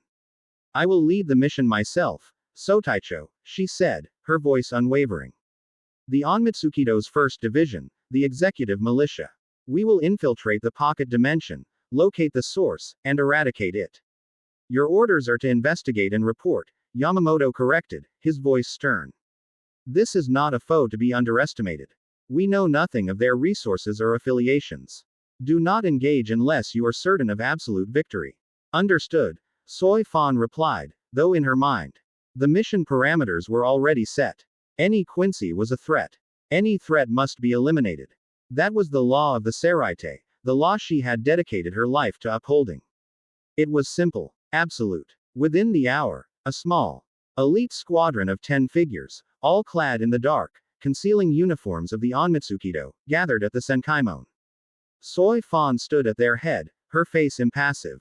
With a flare of spiritual energy. The gate opened, revealing not the gentle path to the human world, but the churning, chaotic vortex of the Dongai, the precipice of the world. Move out, she commanded. Without another word, she stepped into the temporal chaos. The journey was disorienting to any but the most seasoned traveler. The Koryu, the restrictive current of the Dongai, pressed in on them, a thick spiritual fluid that resisted their every movement. Time itself was unstable here, stretching and compressing in unpredictable ways. Soi Fan and her squad moved with practiced ease, the IR Shunpo, flash steps, perfectly controlled, leaving faint, shimmering afterimages as they navigated the treacherous path. A deep, guttural roar echoed in the distance, and the squad instantly flat kned themselves against the shifting walls of the dimension. The Kotatsu, the unstoppable janitor of the Dongai, swept past, a massive, locomotive-like entity that erased everything in its path. Once it was gone, they resumed their journey. Their discipline unbroken. Finally, guided by the faint, pulsing signal of their target, they reached their destination. It was not a gate, but a tear, a shimmering wound in the fabric of the Dongai. A shadow dimension, created and sustained by an immense power. Breach, Soi Fan ordered. Her second in command, a tall, silent man named Ome, nodded, his hands flashing through a series of seals. A wave of Keto energy washed over the tear, prying it open just wide enough for them to slip through. They emerged into a world of silent, snow-swept ruins. A city, vast and dead, lay under a sky the color of a fresh bruise. The architecture was unfamiliar, a mix of styles from the human world, but everything, the cracked asphalt, the skeletal remains of buildings. The very air itself was composed of reishi. It was an artificial landscape, a hunting ground. And in the center of the largest, snow-filled plaza, a single figure stood waiting for them. He wore the immaculate white uniform of a Quincy, the five-pointed cross stark against the pristine fabric. He was young, his hair a pale, silver blonde that whipped in the cold, artificial wind. His hands were tucked into his pockets. His posture relaxed, almost casual. But his spiritual pressure, the very thing they had been tracking, rolled off him in palpable waves. A calm, deep, and impossibly powerful ocean of pure, focused energy. It was the pressure of the anomaly. Soi Fan and her squad fanned out, melting into the shadows of the ruined buildings, their movements perfectly silent. Her eyes narrowed, analyzing her target. He was alone. A trap, or arrogance. You move quickly, the young man's voice cut through the silence, calm and clear. It was not a shout. He spoke as if they were standing right next to him. I was told to expect you, but I thought I'd have more time to prepare. Soi Fan's eyes widened slightly. He knew. He was waiting. This confirmed it. A trap. On Mitsukido, she hissed. Her voice a low command that only her squad could hear. Encircle and subdue. Lethal force is authorized. In an instant, 10 black-clad figures burst from the shadows, converging on the lone Quincy from all directions. They were a blur of motion, their blades drawn, a perfect, inescapable net of death. The Quincy didn't even turn his head. He simply sighed, a faint mist in the cold air. So much for a conversation. As the first blade descended, he vanished. Not with the linear blur of Shunpo, but an instantaneous, jarring flicker. Harenkyaku. He reappeared 20 feet away, his hand now holding a compact, elegant bow of blue light. Too slow, he stated, his voice devoid of malice, a simple statement of fact. He raised the bow, and a flurry of Heilig file, holy arrows of azure light, shot forth. They were not aimed to kill. Each arrow struck the ground at the feet of a Shinigami, erupting not in an explosion, but in a burst of binding energy that solidified their shadows, pinning them in place. The Shinigami struggled, but they were held fast, their own shadows turned into inescapable anchors. Within 2 seconds, Soi Fan's entire elite squad was neutralized, immobilized without a single drop of blood being shed. Soi Fan stared, her professional calm shattered by a flicker of disbelief. The speed, the precision, the sheer, casual control, it was beyond anything she had anticipated. She was now alone with the target. Impressive, she conceded, her voice cold as ice as she stepped out from the shadows. You fight like a Quincy. But you have the face of a child. The young man, Naruto, finally turned his full attention to her. His eyes were the color of a winter sky, sharp and analytical. And you fight like an executioner. All zeal, no questions. He let his bow dissolve. My name is Naruto. I've been sent to test you. Test me. Soi Fan scoffed, her anger rising. You are a remnant of a dead race. A criminal by your very existence. There is no test. Only a sentence. In the next instant, she was on him. Her Shunpo was a whisper of displaced air, covering the 50 yards between them in a single heartbeat. She lashed out with a vicious kick aimed at his head. Naruto leaned back, the blow whistling past his face by a millimeter. He used blood vene, the Quincy defensive technique, reinforcing his arm as he blocked a flurry of lightning-fast jabs, the impacts sounding like steel striking stone. He was forced back, his boots skidding in the snow, but he was holding his ground. You're fast, he admitted, his eyes tracking her every move. But your style is too rigid. Too predictable. Attack, attack, attack. You leave no room for thought. Thought is unnecessary when faced with filth like you. She snarled, pressing her assault. She was a whirlwind of motion, a dance of deadly strikes. each one aimed at a vital point. But it was like fighting a phantom. He was always just outside her reach, his movements economical and precise, using Harenkyaku in short, jarring bursts to disrupt her rhythm. He wasn't attacking, he was analyzing, deconstructing her style piece by piece. Frustration boiled within her. This was beneath her. She was a captain of the Gote 13. She would not be toyed with. Jinteki Hosetsu, she cried, leaping back and clapping her hands together.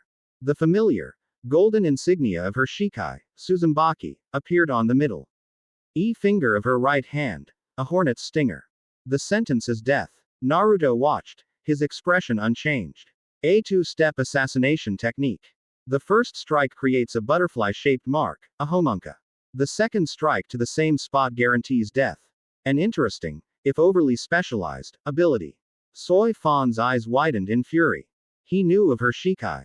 How? You speak too much. She lunged, her speed amplified.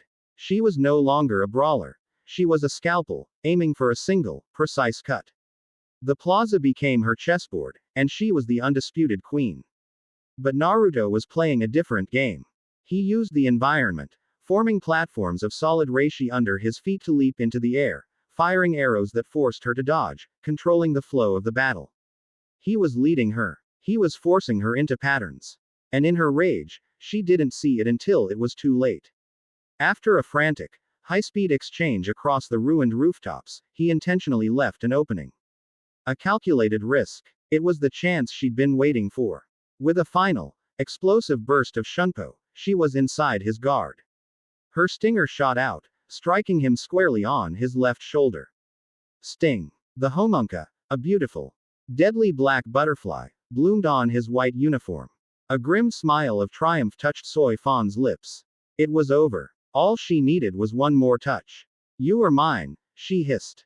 But Naruto didn't retreat. He didn't even look concerned. He simply looked at the mark on his shoulder with an expression of academic curiosity.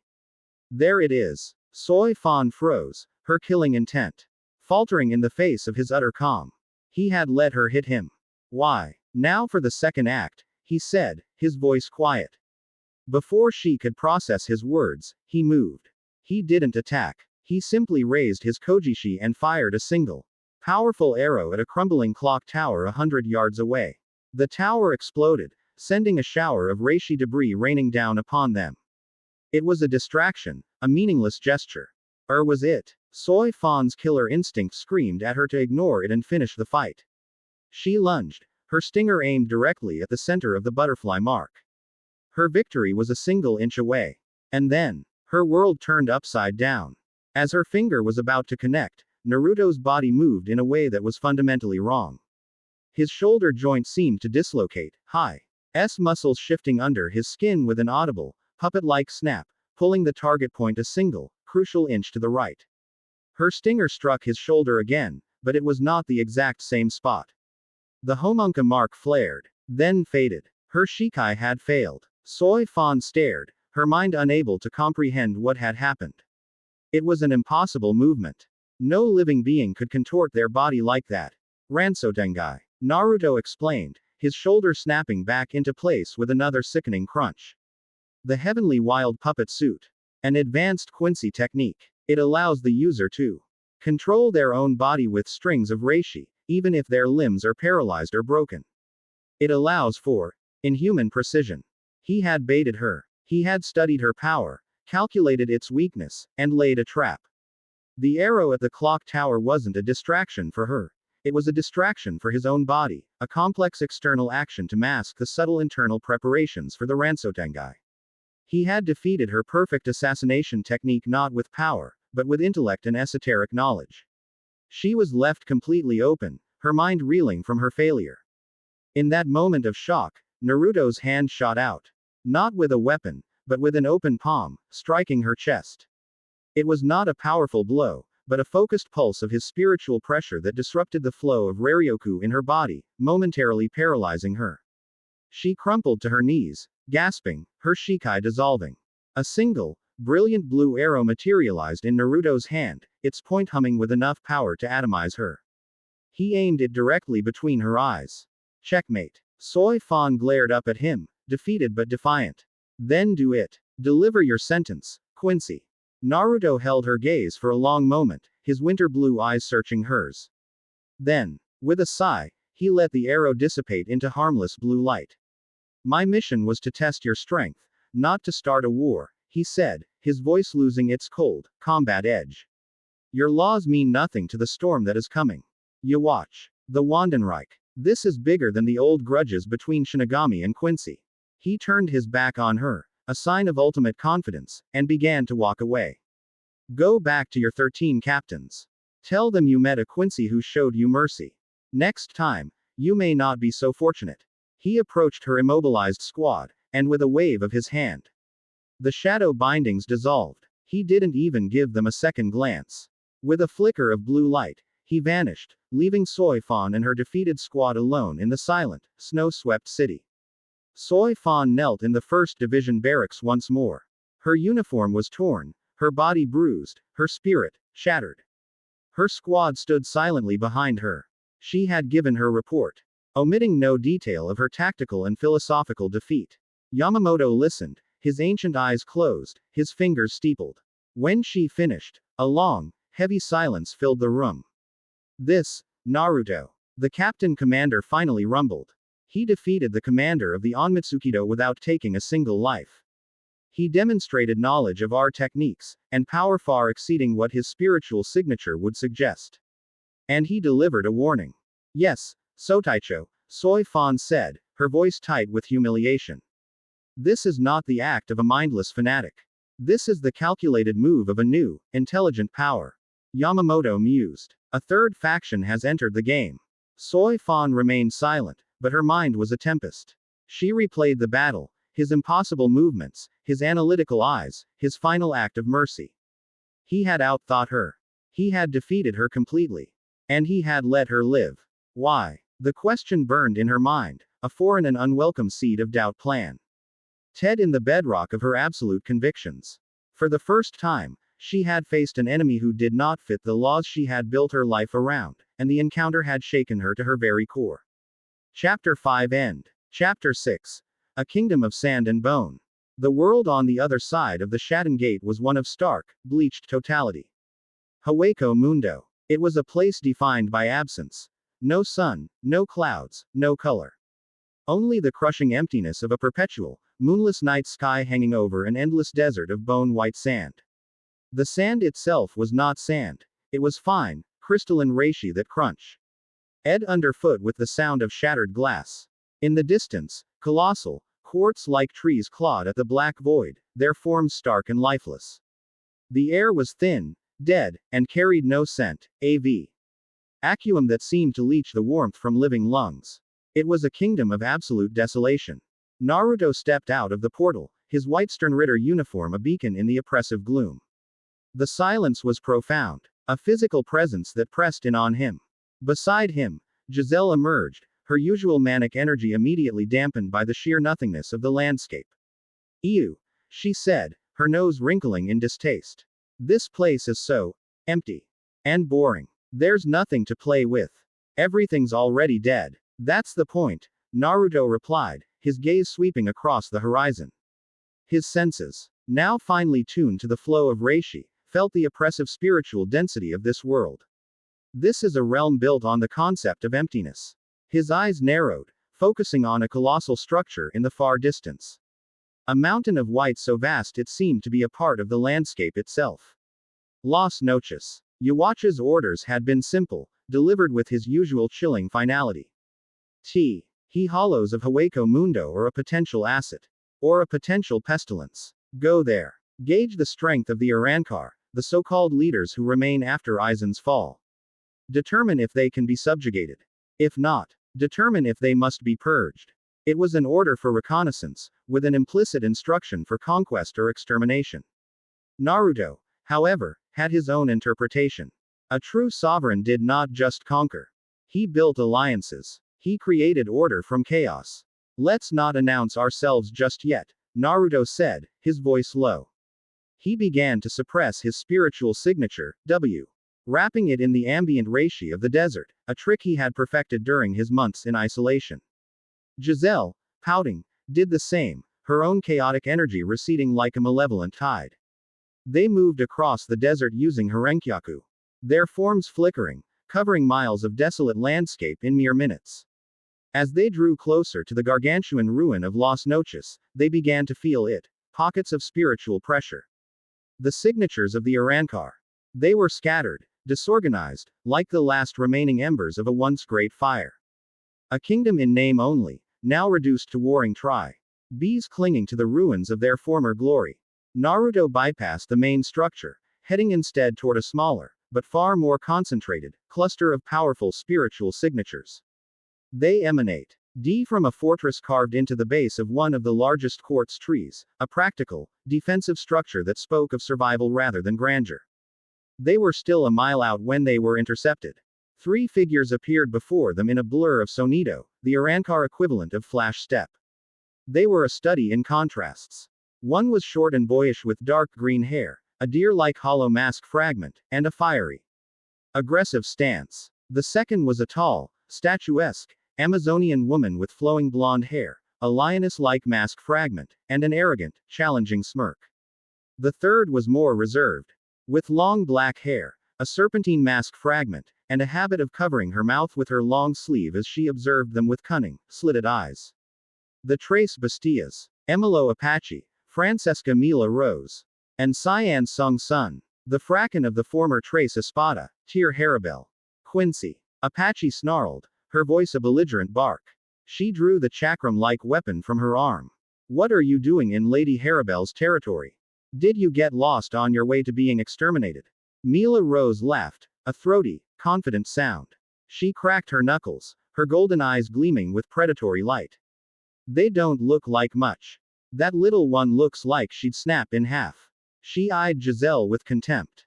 And the boy is pretty, but he's got the scent of something I haven't killed before. I'm bored. Let's kill them. Sung Sun, her voice a silky, sarcastic whisper from behind her sleeve, was more observant. Be cautious, you two brutes. Their spiritual pressure is peculiar. It feels clean. Unpleasantly so. And they are wearing the uniform of an army.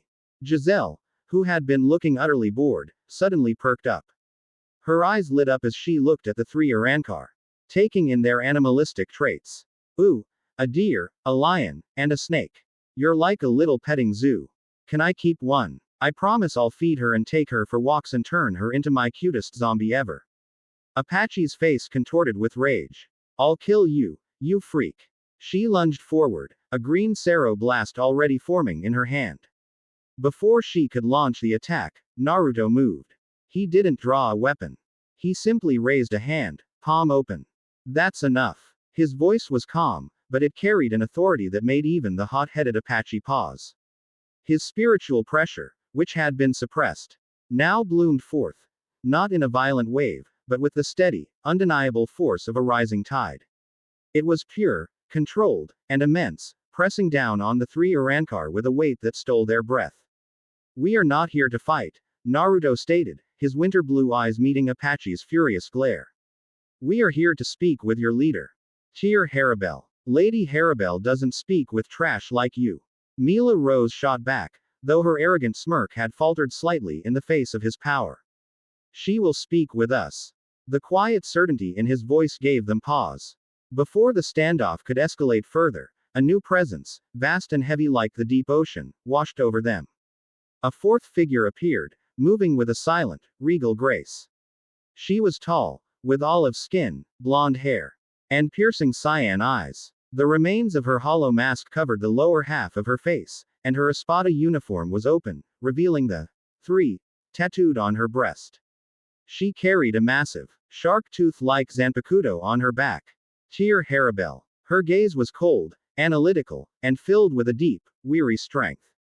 She looked at Naruto and Giselle, her eyes immediately identifying the Quincy crosses on their uniforms. A flicker of ancient, ingrained hatred sparked in their depths. Quincy, she said, her voice a low, dangerous contralto. You are far from your territory. Street. Ate your purpose before you are erased from this world. Her fracken immediately fell in behind her, their aggression now backed by the overwhelming power of their queen. Naruto met her hostile gaze without flinching. He gave a slight, Respectful inclination of his head, an acknowledgement of her status. I am Sternritter Naruto. This is Giselle. We are emissaries of the Wandenreich. I do not care for your names or your titles. Harabelle cut in, her voice flat. I know what Quincy are. You are destroyers of hollows. You are our eternal enemy. There can be no parley between us. The past is the past, Naruto countered. His voice reasonable but firm. The board has changed. Sosuke Aizen is gone. The Gote 13 is weakened. A new power is rising that will soon launch a war against the Soul Society. A storm is coming that threatens to swallow every realm. He took a step forward, his hands open in a gesture of peace. My emperor sees your people as a resource to be subjugated or a pestilence to be purged. I, however, see a nation of survivors, led by a queen who values strength and loyalty. I see a potential ally. The Tres Bastias stared in disbelief. Sung Sun let out a muffled, sarcastic laugh. An alliance? With Quincy? Have you lost your mind? Harabelle, however, remained silent, her sharp eyes studying Naruto's face, searching for any hint of deception. His sincerity was unsettling. Why would we ever trust you? Harabelle finally asked, her voice laced with suspicion. You speak of alliance, but your people's history speaks only of eradication. Because you have no other choice, Naruto said simply. You are weak. Your numbers are few. When the war begins, Soul Society will turn its gaze here to finish what Aizen started. And the Wandenreich will see you as little more than acceptable losses. Alone, you will be annihilated. With us, or rather, with me, you have a chance to survive. To build something permanent. Before Harabelle could respond, a deep, guttural roar echoed across the desert, shaking the very ground. A wave of red static washed over them, the spiritual pressure of thousands of lesser, feral hollows. They were drawn by the concentration of powerful beings, a mindless, ravenous tide of hunger. A swarm. TCH. More of these gnats, Apache grumbled, turning her attention to the approaching horde. It seems our debate has been interrupted, Harabelle noted, her hand moving to the hilt of her Zanpakuto. Allow me to demonstrate the value of my proposal, Naruto said. As the Tres Bastias prepared to launch themselves into the fray, Naruto raised his hand. A bow of blue light, larger and more intricate than his usual kojishi, materialized in his grip. He drew back the string, and a single, massive arrow of condensed reishi formed, its point burning with an almost white-hot intensity. What is he doing? Mila Rose muttered. He can't stop all of them with one arrow. Naruto's eyes glowed with a faint blue light. He took a deep breath, pull in. More and more reishi from the atmosphere, from the very sand at his feet, pouring it all into the single projectile. The arrow began to vibrate, emitting a high-pitched hum that set everyone's teeth on edge. He was not aiming for the front of the swarm. He was aiming for the largest creature within it, a titanic, slug-like Jillian-class Manos Grande that served as the swarm's anchor. He released the arrow. It crossed the mile distance in a flash of blinding, azure light. It struck the Jillian directly in its masked face. For a moment, nothing happened. Then, the Jillian's form began to glow from within. The light intensified, and with a silent, concussive detonation, the Manos Grande imploded, its constituent reishi erupting outward in a chain reaction. Every lesser hollow caught in the expanding sphere of blue light was instantly, utterly annihilated, their forms dissolving like mist in the sun. In a single, devastatingly powerful and surgically precise attack, Naruto had wiped out over half the swarm and eliminated its core. The remaining hollows, mindless as they were, felt the loss of their anchor and scattered in panic. The silence that returned was even more profound than before. Harabelle and her Fracken stared, speechless. They could have fought the swarm, yes. They would have won. But it would have been a long, messy, exhausting battle. He had ended it in 5 seconds, with one arrow. Giselle, who had been watching from the sidelines, clapped her hands in delight. Pop. Hee hee. Naru-chan, you made them all go pop. That was almost as fun as when Bambi-chan went pop. Her gleeful, psychopathic commentary broke the spell, reminding Harabelle of exactly who she was dealing with. She looked from the dissipating blue light on the horizon, to the mad gleam in Giselle's eyes, and finally to Naruto, who now stood with his hands back in his pockets, his bow gone, his expression as calm as if he had just skipped a stone across a pond.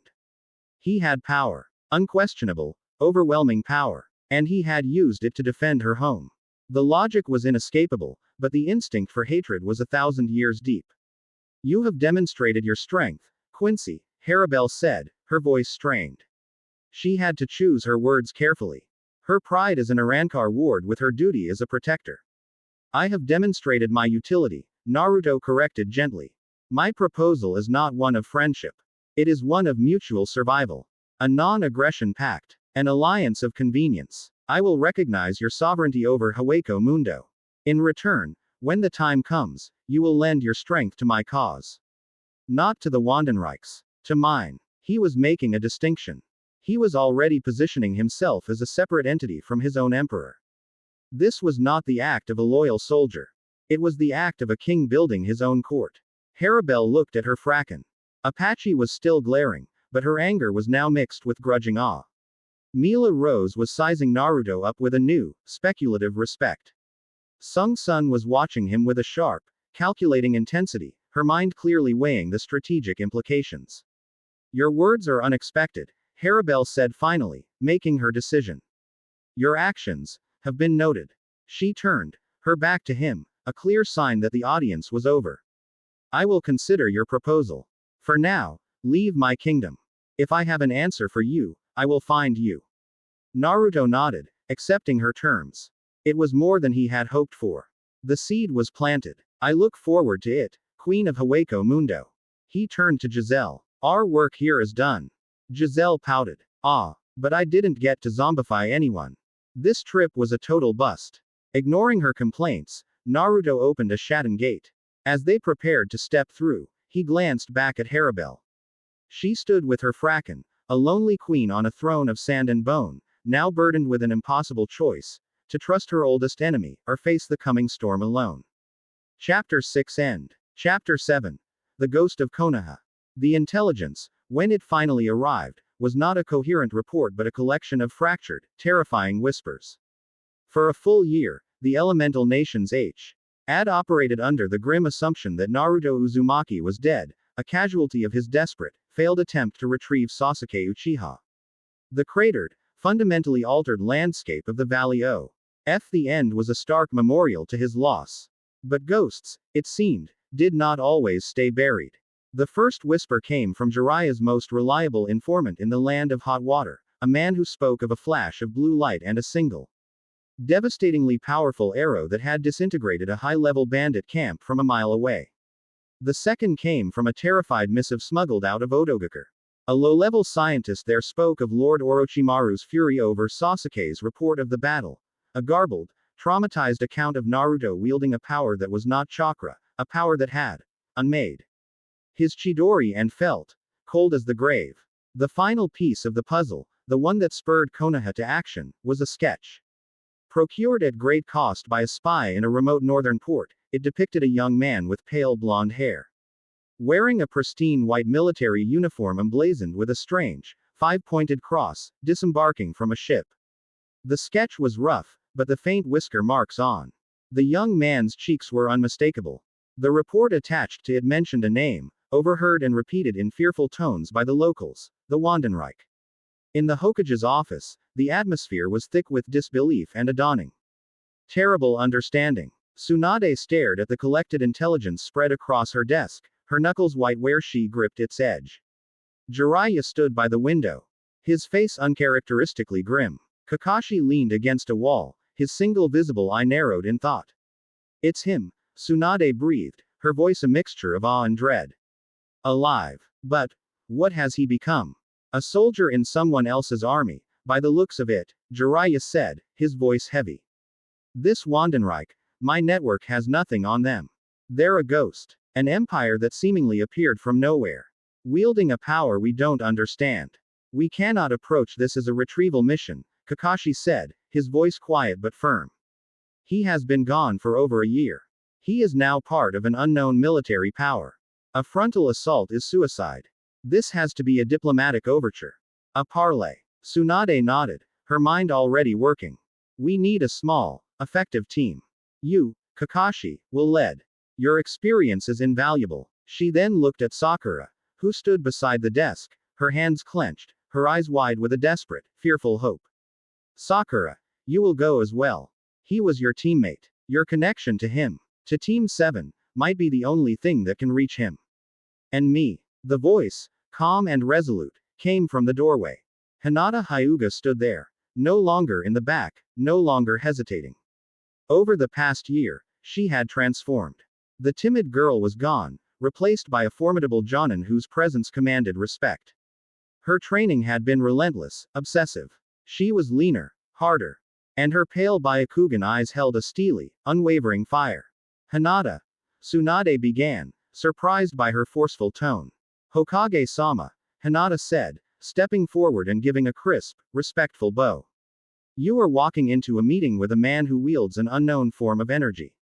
You have no way of knowing if he is under a genjutsu, if he is being controlled, or if the pay opal with him are what they appear to be. My Byakugan can see the flow of energy in a living being. Chakra or not, I will be able to see the truth of his condition. I am not asking. I am stating that my presence is a strategic necessity for the safety of this team. Tsunade stared at the young woman, a slow, impressed smile touching her lips. The Hyuga heiress had finally found her fangs. Very well, Jonin Hyuga. Your logic is sound. You're on the team. The land of iron was chosen for its stark neutrality. A nation of samurai who eschewed the shinobi arts, its landscape was as severe as its code of honor. The meeting was arranged to take place in a remote, unused dojo high in the snow-dusted mountains. The weather was miserable. A cold, persistent sleet fell from a sky the color of lead, turning the ground to a slick, miserable slush. It was a perfect reflection of their mood. Kakashi, Sakura, and Hinata waited in the center of the dojo. It was a simple, austere place of dark wood and paper screens. The only heat coming from a single, sunken hearth of glowing coals. The rhythmic patter of the sleet on the roof was the only sound. Sakura paced nervously, wringing her hands. Kakashi stood perfectly still, his eye closed. Appearing relaxed, but Hinata could see the tense, coiled energy within him. She herself stood by a screen, her Byakugan active, her 360-degree vision scanning the bleak landscape. Her heart pounding a painful, syncopated rhythm against her ribs. And then she saw it. Not a traveler on the road, but a tear in reality itself. A perfect, black rectangle materialized in the center of the dojo. Swallowing the light, it was a silent, terrifying display of power. From the void, two figures emerged. The first was a young woman in a strange white uniform, with dark hair and a disturbingly cheerful smile. The second made Sakura gasp, and Hinata's breath catch in her throat. It was Naruto. But it wasn't. The sunny blonde hair was now a paler, almost ashen shade. The face was leaner. The jawline sharper, the last vestiges of boyishness erased. He was taller, his shoulders broader, filling out the pristine, alien white uniform of a high-ranking officer. His eyes, once the color of a hopeful summer sky, were now the piercing, analytical blue of a winter glacier. He moved with a quiet, unnerving confidence, his presence radiating a calm, immense power that had nothing to do with the boisterous energy they remembered. This was not their Naruto. This was a ghost wearing his face. And clinging to his arm, looking possessively up at him, was the strange, smiling girl. Naruto. Sakura cried out, her voice breaking with a year of pent-up grief and a sudden, shocking wave of hope. She took a step forward, then stopped, uncertainty and fear warring with her relief. Naruto's gaze swept over them, his expression unreadable. He looked at Kakashi, then at Sakura, and finally, his eyes rested on Hinata. For a fleeting, infinitesimal moment, she saw a flicker of something in their depths. Surprise, regret, a ghost of the boy he had been. Before it was gone, replaced by a calm, diplomatic mask. Kakashi-sensei. Sakura, he said, his voice deeper, smoother, and utterly devoid of its old boisterousness. He gave a slight nod. It has been a long time. He had not acknowledged Hinata by name. Naruto, what is this? Where have you been? Sakura demanded, tears welling in her eyes. We thought you were dead. What are you wearing? Who is this? Giselle, the girl on his arm, giggled, a sound like tiny, breaking glass. My Naru-chan is very busy, you know. He's a prince now. You should be more respectful. She squeezed his arm tighter, glaring at Sakura with open, venomous jealousy. Naruto gently detached his arm from her grasp. Giselle, behave. He then looked back at the stunned Konoha shinobi. There is much to explain. I am now a Sternritter of the Wandenreich. This is my associate, Giselle Gewelle. Sternritter. Wandenreich. Kakashi's visible eye narrowed. Naruto. That's not an explanation. We need you to come home. Konoha needs you. Naruto gave a small, sad smile. It didn't reach his eyes. That's the first thing you must understand, sensei. I can't. Konoha is no longer my home. It can never be again. Don't say that. Sakura sobbed. Of course it is. Everyone misses you. We can fix whatever's wrong. Just take off the ridiculous uniform and come back with us. You don't understand, Naruto said, his patience evident, but so was his finality. He held up his left hand, and for the first time, they saw the faint, silvery scar on its back in the shape of a five-pointed cross. The power I use now is not chakra. The boy you knew, the one who ran on guts and shadow clones, his chakra network was destroyed in his fight with Sasuke. He died that day. Hinata's Byakugan confirmed his words with horrifying clarity. She had been staring at him since he arrived, and what she saw made her heart turn to ice. Where there should have been a vibrant blue network of chakra pathways, there was nothing. A void. In its place, his entire being was saturated with a different energy, a cold, crystalline, blue-white power that flowed through him like blood. And she saw something else. A thin, almost invisible spiritual tether, originating from the scar on his hand, that connected him directly to the creepy girl at his side. They were bound. My power now comes from Reishi, the spiritual particles that make up the world, Naruto continued, his voice taking on the tone of a lecturer. I am a Quincy. It is a bloodline that was dormant within me. I cannot go back to Konoha because I am, on a fundamental level, no longer a shinobi. I am something else. The finality in his words was like a physical blow. He wasn't their prisoner. He wasn't being controlled. This was a choice. So that's it. Sakura cried, her voice thick with betrayal. You just abandon your home, your friends, for this army. I have found a place where I belong, Sakura. Naruto said, his voice softening slightly, a hint of pity in it. A place where my power is understood. I have a purpose here. The air grew heavy with unspoken things, with the vast one-year chasm that now separated them. It was Kakashi who finally broke the stalemate, sensing the futility of their original mission. Naruto, Tsunade-sama needs to know. The Wandenreich, is it an enemy of Konoha? Naruto's gaze became serious. The Wandenreich has its own agenda. Its primary enemy is the Soul Society. For now, the elemental nations are not a priority. But, he let the word hang, a clear, unspoken warning. That could change. I agreed to this meeting to give you that warning. Stay out of the coming war. You are not equipped to fight in it. It was then that he turned and walked towards Hinata, stopping a few feet from her. The others watched, holding their breath. Hinata, he said, his voice softer now, for her alone. Could we have a moment? Her heart leapt into her throat. She could only nod, her throat suddenly too tight for words. He led her to a corner of the dojo, near a paper screen where the sound of the sleet was louder. Giselle watched them go, her cheerful smile replaced by a cold, narrow-eyed glare. Your Byakugan, Naruto began quietly. You can see it, can't you? The truth of what I am. Hinata swallowed hard, finding her voice. I see. No chakra. I see a power that is cold and vast. And I see that you are tied to her. He nodded, unsurprised. He looked at her, truly looked at her, and for the first time, she saw the profound weariness in his eyes. The weight of the choices he had made. I'm sorry, Hinata. Don't be, she whispered, and the strength of her own vow, the one she had made in the Hokage's office, surged through her. This was her one chance. She had to take it. She looked him directly in the eye, her own resolve hardening. I never stopped searching for you, she said, her voice clear and steady, all traces of her old timidity burned away. Not for a single day. I never believed you were dead. Naruto-kun. She took a deep breath, pouring a lifetime of unspoken feelings into 3 terrifying words. I have always loved you. The confession hung in the cold air between them, raw and honest. Naruto's calm facade finally broke. His eyes widened, and a look of genuine, profound sadness crossed his face. He reached out, as if to touch her cheek, but stopped himself, letting his hand fall to his side. Hinata.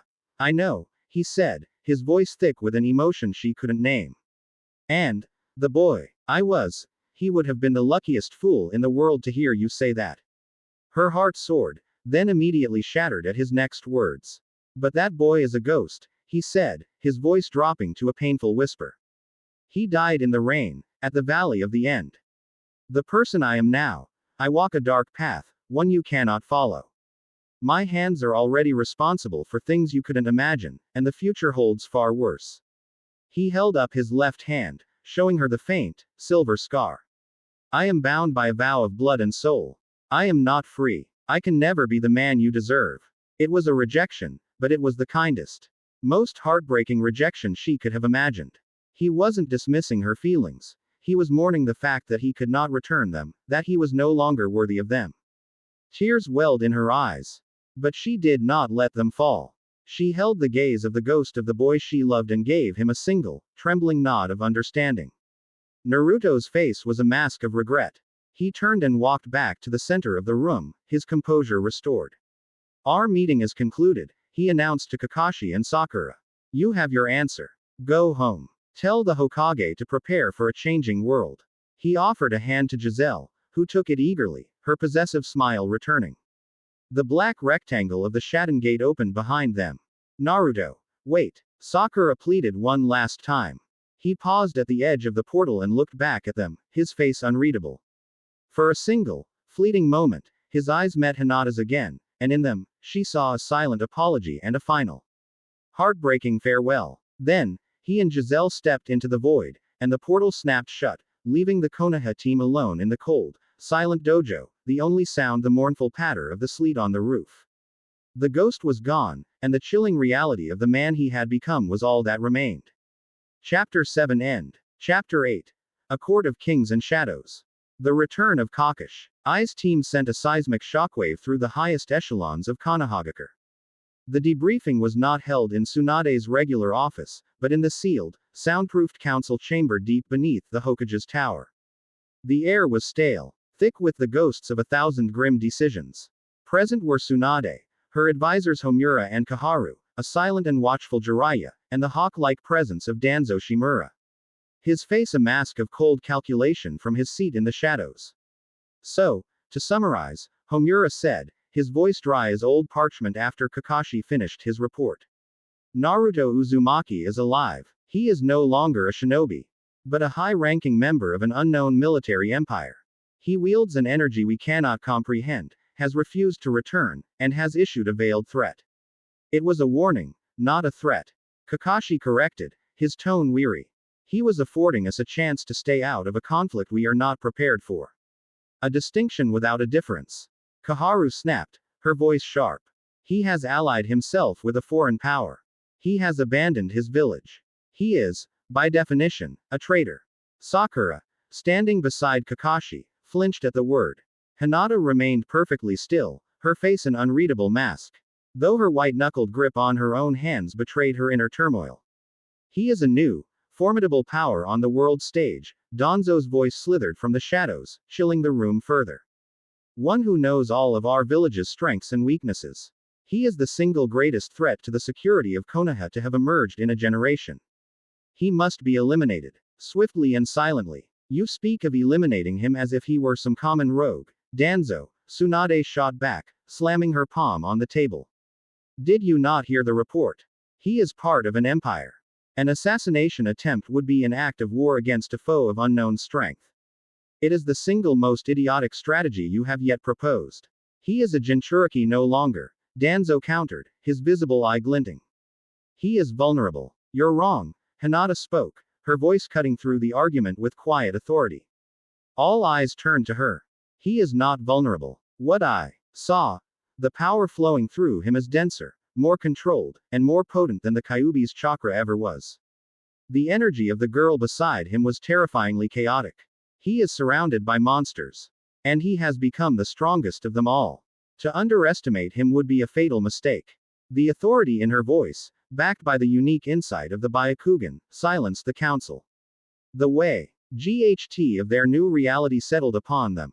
Their greatest weapon had not only been lost, but had been reforged into a sword of unknown allegiance, now pointed in their general direction.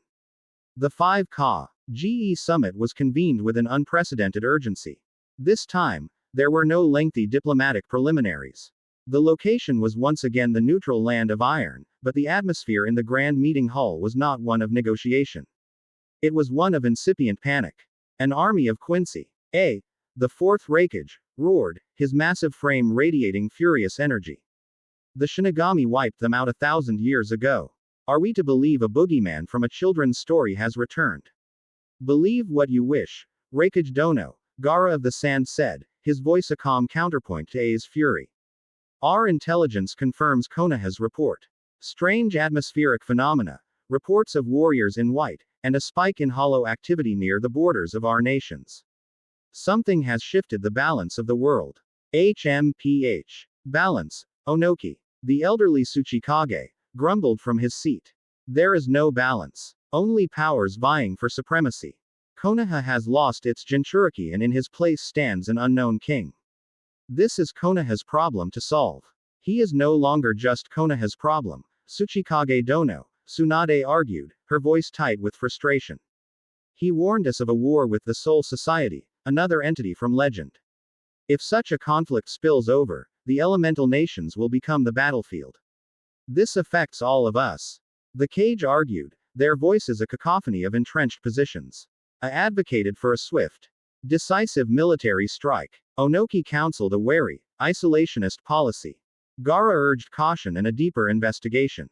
It was a deadlock, the same cycle of fear and mistrust that had defined their world for centuries.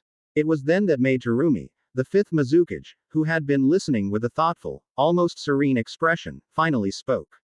Her voice, calm and melodic, cut through the noise like a well-aimed senbon.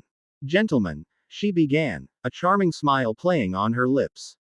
While you debate whether to sharpen your swords or bolt your doors, you are overlooking the most crucial question.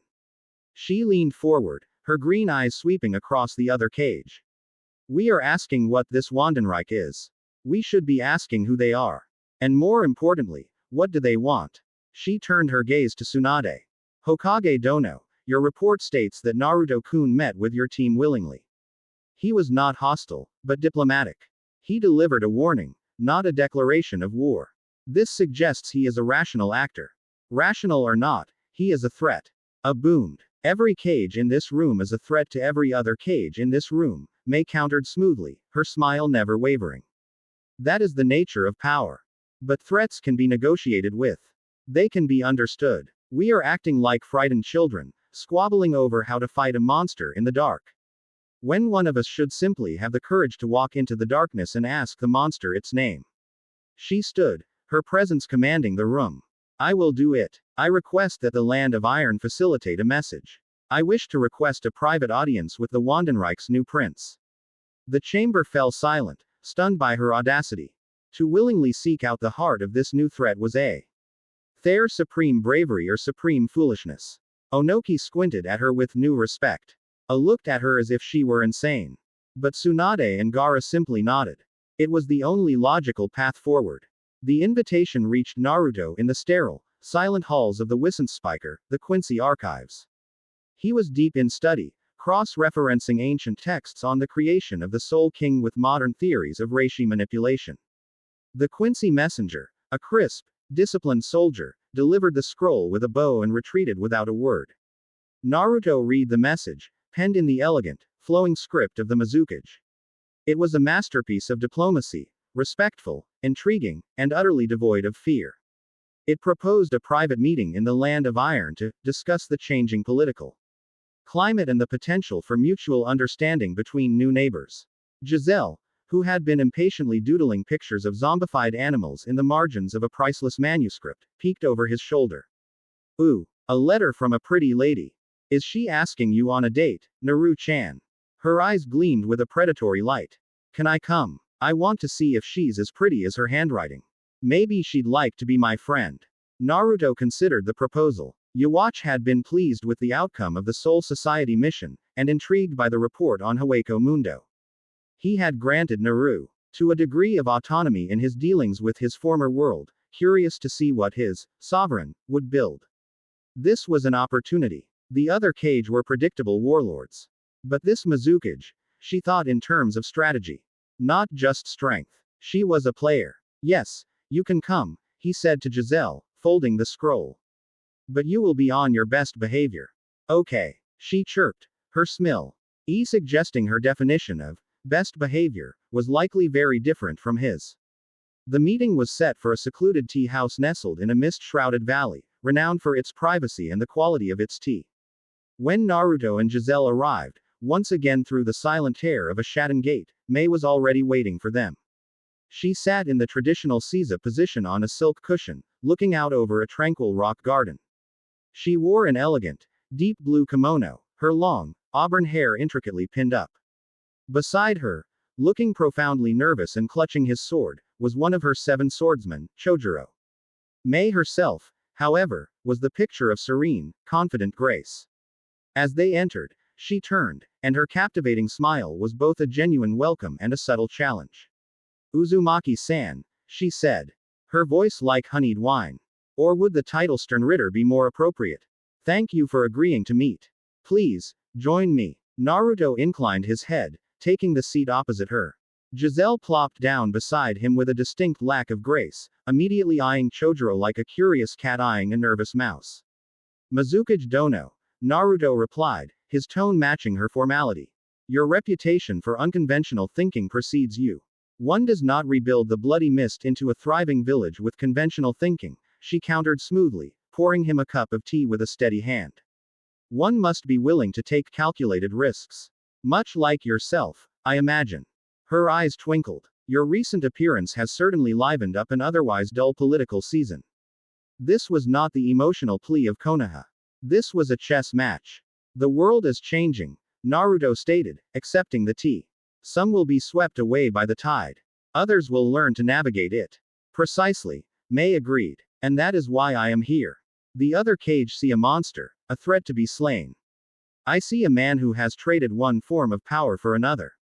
I see an opportunity. She leaned forward slightly, her voice dropping. You, more than anyone, Uzumaki-san, must understand the deep, crippling flaws in our shinobi system. A world that creates child soldiers, that seals beasts into newborns. That perpetuates a cycle of hatred and war for generations. It is inefficient. Naruto raised an eyebrow, intrigued by her choice of words. And you believe the Wandenreich offers a better solution? Oh, I highly doubt it, she said with a disarmingly honest laugh. Empires are empires. They consume. They conquer. But they are also agents of change. And their leaders can be reasoned with. She took a delicate sip of her tea, her gaze sharp and penetrating over the rim of the cup. So, tell me, Sternritter, what is the ambition of your king? And more importantly, what is your own? Giselle, who had been growing bored, decided to interject. His Majesty wants to kill all the Shinigami and take back the world. She announced cheerfully. And Naru-chan wants to be the boss of everyone. And I want to turn everyone into my loyal, adorable zombie friends so no one ever has to be sad or lonely or disobedient ever again. It's a great plan. Chojuro choked on his tea. May's smile didn't even flicker. She simply looked at Giselle with an expression of polite, academic interest. A fascinating foreign policy. Simple, direct. I can appreciate the honesty. Naruto shot Giselle a quelling look before turning back to May. My king's goals are his own. As for my own, I believe power of the magnitude the Wandenreich possesses should not be wielded without direction. It can be used to break the old cycles you spoke of, or it can be used to create new, more terrible ones. He met her gaze, his own reflecting a shared understanding. My ambition is to steer that power. May's eyes lit up with a spark of genuine excitement. She had been right. He wasn't a mindless soldier. He wasn't a brainwashed weapon. He was a player. He thought like she did. A dangerous ambition, she murmured. A new note of respect in her voice. To attempt to steer a hurricane. The alternative is to be destroyed by it, he countered. They spoke for over an hour. It was a.m. Masterful dance of diplomacy and veiled intelligence gathering. May learned of the Wandenreich's ancient grudge with the Soul Society and of Yuacha's absolute authority. Naruto learned of the deep fracture between the five great nations and of May's own struggles to keep Kurigakure stable. They spoke not as enemies, but as two sovereigns recognizing a peer, discussing the grand, bloody game of nations from a shared, elevated perspective. As the meeting drew to a close, May set down her cup, a playful, dangerous glint in her eyes. It is so rare to find a man who can withstand the heat of a difficult conversation, Uzumaki-san. Most of them simply melt. The reference to her boil and lava release jutsu was unmistakable, a signature blend of flirtation and threat. Naruto, for the first time, allowed a genuine, small smile to touch his lips. Perhaps you have simply been speaking to the wrong men, Mizukage Dono. The understanding that passed between them in that moment was palpable. It was not the blush of a young crush, but the spark of intellectual fire meeting its match. It was the mutual respect of two brilliant, powerful, and lonely leaders finding a kindred spirit in the most unlikely of circumstances. Perhaps I have, May said, her voice a low purr. She stood, giving a graceful bow. Thank you for this enlightening discussion. I believe Kurigakure now has a much clearer understanding of the path forward. As do I, Naruto replied, standing to return the bow. As he and a slightly confused Giselle departed through the now familiar darkness of the Shatten Gate, May stood. Looking out at the mist-covered garden, a thoughtful, dangerous smile on her face. The world had just become infinitely more complicated, and infinitely more interesting. Chapter 8 End. Chapter 9. The bell tolls for the living. The heart of Silburn was not the throne room, but the Kriegsaal, the war room. It was a vast, circular chamber of polished black obsidian, devoid of furniture or decoration. The ceiling was a dome of absolute darkness, and the floor was a shimmering, milky white lens. Upon this lens, as if summoned by a god's imagination, danced the holographic forms of entire worlds. The Seraite, a complex and orderly construct of white citadels, floated serenely. Haweko Mundo, a stark white crescent moon, hung in the void. And the elemental nations, a vibrant, chaotic sphere of green and blue, spun lazily, oblivious. Yuwatch stood at the epicenter of this miniature cosmos, his hands clasped behind his back, his multi-pupiled eyes gazing at the Seraite with an ancient, patient hunger. The entire Sternritter Corps was assembled in a silent circle around the chamber's edge, their collective spiritual pressure a low, thrumming hymn of impending violence. The air was not just tense, it was electric. Saturated with the zealous, thousand-year-old promise of holy war. Naruto stood amongst them, a prince in this court of killers, his face a mask of calm neutrality. He watched Yuwatch, his mind a whirlwind of calculations. The energy in the room, the sheer, focused intent of the Empire, was terrifying. This was the hurricane he had sought to steer. He was about to find out if he was the navigator or the first to be ripped apart by its winds. It is time. Yuwatch's voice was not loud, but it filled the void, resonating in the very bones of every Quincy present. A millennium ago, the Gotei of Yamamoto Genryusai burned our ancestors from their homes. They committed genocide and called it justice. They stole the world from us and built their precarious kingdom upon a throne of lies in our ashes. His gaze swept over his assembled children, his eyes glowing with a dark, paternal pride. For 1,000 years, I have slept. I have gathered my strength. I have reclaimed my power. For 1,000 years, our blood has cried out from the shadows for vengeance. Today, that cry will be answered. He raised a hand, pointing a single, commanding finger at the shimmering hologram of the Seraite. The 1,000 years of their arrogant peace are over. The 1,000 years of our silent suffering have ended. Today, we return home. Today, we bring judgment upon the Soul King's Gotei. A wave of fierce, disciplined bloodlust rippled through the Sternritter. Yuwatch's gaze then fell, with immense weight, directly upon Naruto. Sternritter. The sovereign, he declared, high-s voice singling Naruto out from the rest. You are the harbinger of our new age. A sun returned from the darkness, a symbol of our inevitable victory. You will not merely fight in this war. You will begin it. The king's command was absolute, a divine edict delivered before his entire court. You will lead the vanguard. You will be the tip of my spear, the first arrow loosed in this final battle. Take your forces. Tear open the sky above their precious Seraite, and strike at the heart of their pride. Break them. Show them the face of their own extinction. The order was a perfectly forged trap. A test of loyalty wrapped in the guise of a great honor. To obey was to become a butcher, to declare himself an enemy to Soi Fan and the potential order he wished to build. To refuse, here and now, in front of the entire Wandenreich, was to declare himself a traitor. It was treason. It was death. The hurricane was now his to command, or his to be destroyed by. Seoul Society. Headquarters of the 12th Division. Unusual spiritual fluctuations detected in Quadrant 7G of the Dongai. A researcher shouted, his voice strained with panic. Multiple signatures, high density. Captain Mayuri Kuritsuchi looked up from his experiment. An annoyed sneer on his painted face. Define. Unusual, you imbecile. I am surrounded by the unusual. Sir. There, piercing the veil, the researcher stammered. His eyes wide as he stared at his monitor. Not a Senkaimon. Not a Garganta. It's something else. Dozens of them. No. Hundreds. They're creating stable, localized portals directly into the Seraite's airspace. The klaxons began to blare. Red lights flashed across the laboratory, casting demonic shadows. The wail of the emergency broadcast system echoed across the rooftops of the Seraite, a sound not heard in over a century. Invasion. Invasion. All personnel to battle stations. In the 2nd Division barracks, Soi Fan was strapping her gauntlets on when the alarms began. She didn't flinch. He had felt it a second before the sirens, a coordinated, massive surge of that cold, pure, and hatefully familiar reishi. Quincy, her lieutenant, Ome, burst into the room. Captain, multiple incursions detected. The sky, it's tearing open. Quote. Soi Fan simply nodded, her face a mask of grim determination. She knew. She had known this day would come from the moment he had spared her life. Her mind Florida, shed with the memory. His analytical winter blue eyes, his impossible movements, his final, cryptic warning. He had shown her mercy.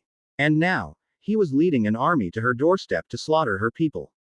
The conflict within her, the rigid law of the executioner versus the grudging respect for the honorable warrior, was a cold, hard knot in her gut. But there was no time for conflict. There was only the enemy. And she would meet them. Silburn, Giselle and Naruto's quarters. Isn't it wonderful, Naru-chan?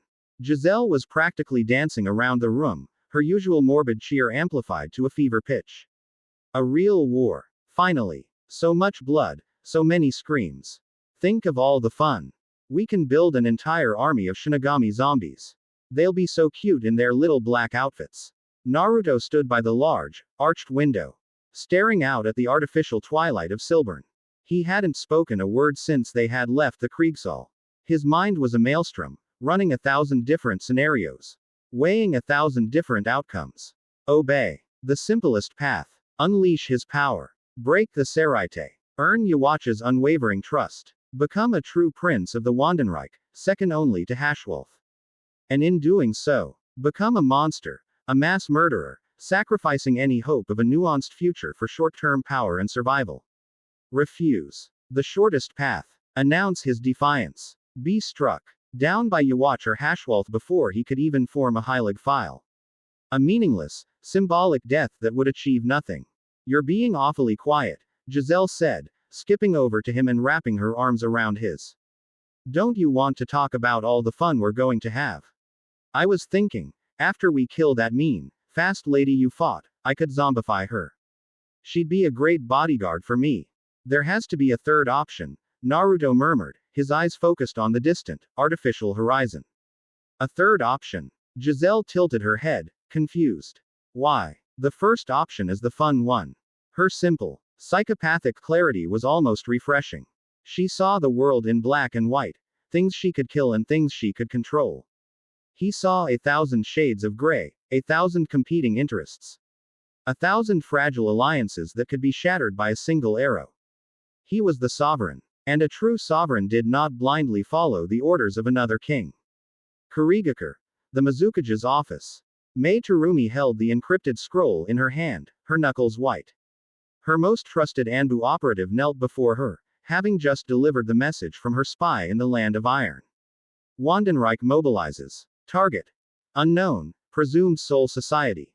Full-scale invasion imminent. She closed her eyes, her mind racing. So it begins, she whispered to the empty room. Her though. TS were not on the Shinigami or the Quincy. They were on him. The pale-haired enigma who spoke of steering hurricanes. This is your first test, Sternritter Sovereign, she thought, her expression a mix.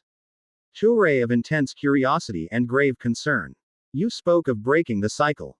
Will you now become just another turn of the wheel? Show me what you are truly made of. Kanahagakure.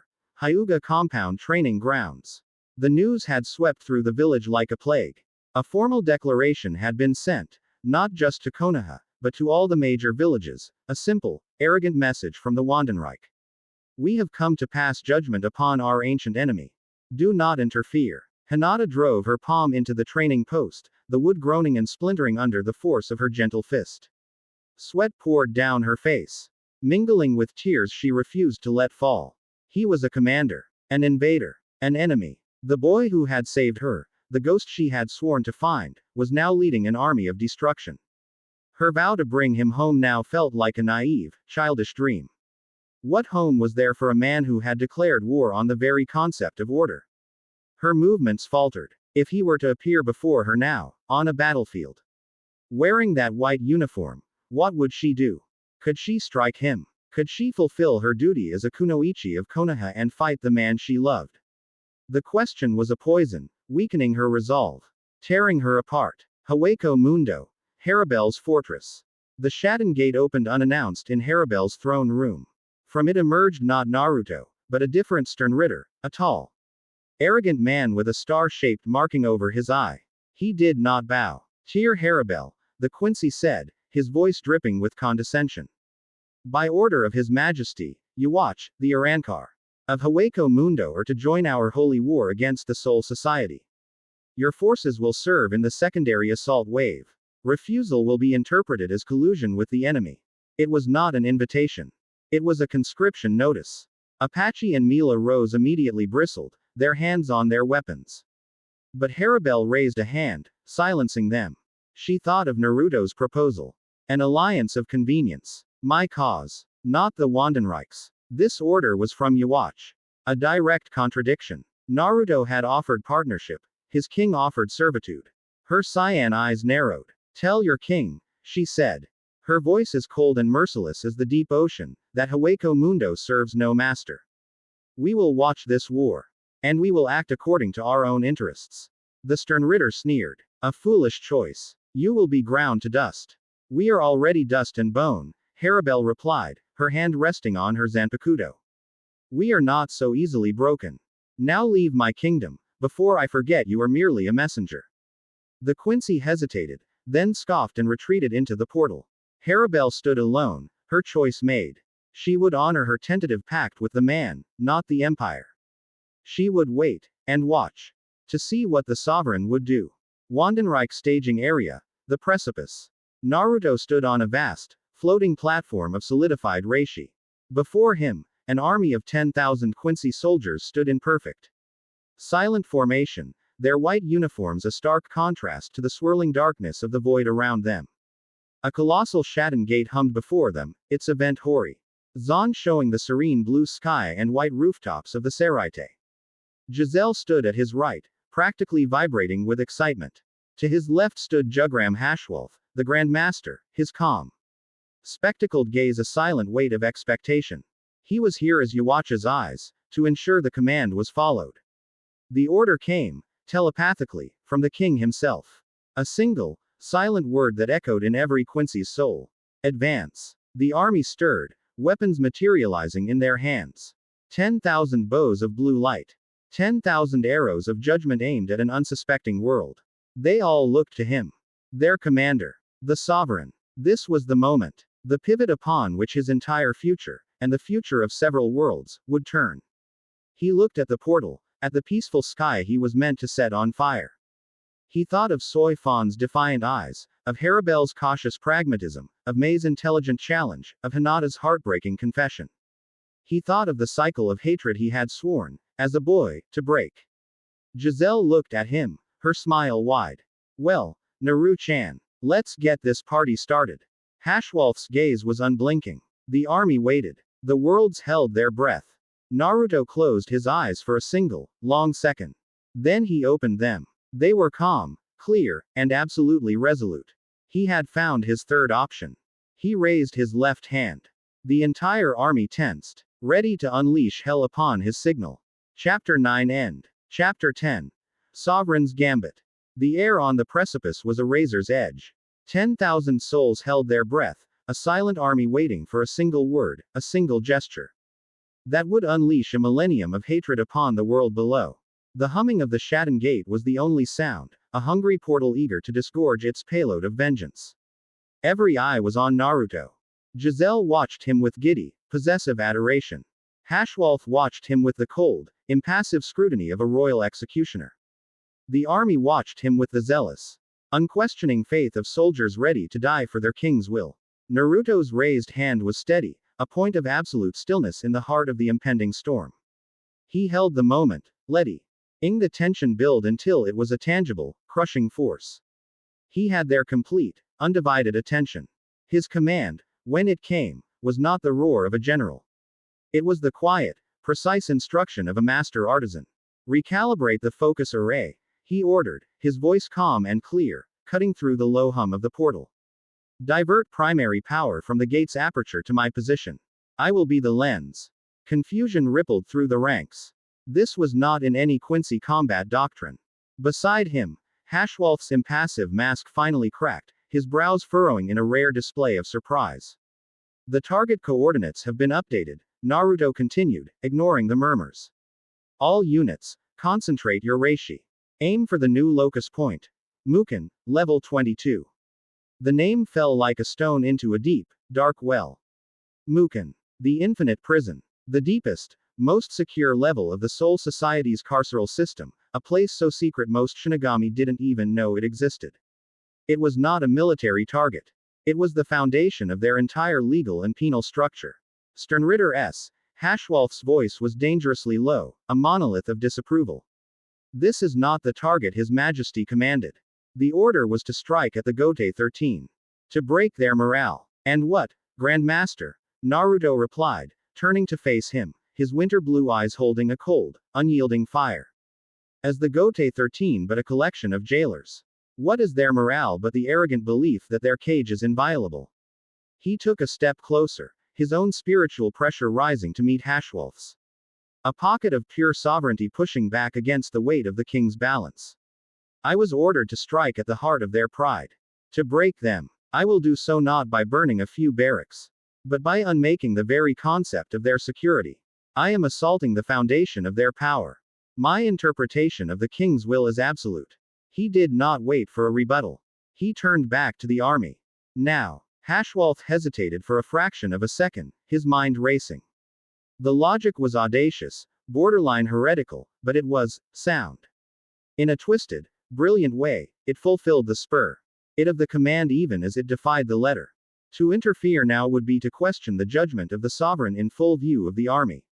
He remained silent, his gaze becoming one of sharp, intense calculation. He would bear witness. Obedience, drilled into every Quincy soldier from birth, took over. 10,000 bows of light were raised, but not at the portal. They were aimed at Naruto. 10,000 streams of pure, blue-white reishi shot forth, a torrential river of spiritual energy that converged on his position. Naruto did not flinch. He did not brace himself. He opened himself to the flood, becoming the conduit. The energy did not harm him. It flowed through him. His body became a living lens, his spiritual core the focal point for a power that could unmake a continent. The air around him screamed, warping and distorting. His white uniform glowed with an incandescent light, and his hair whipped around him, no longer pale blonde but pure, searing white energy. He was a star being born in the heart of the void. He thrust his hands forward, not at the main gate, but at the empty space beside it. From his palms, a single, hyper-compressed lance of pure, white-hot reishi erupted. It was no thicker than a spear. But it contained the focused power of an entire army. It did not tear the sky. It pierced it. The lance struck the dimensional fabric and did not create a portal. It drilled a hole, a surgical whining incision through the layers of reality that separated the Wandenreich from the Soul Society.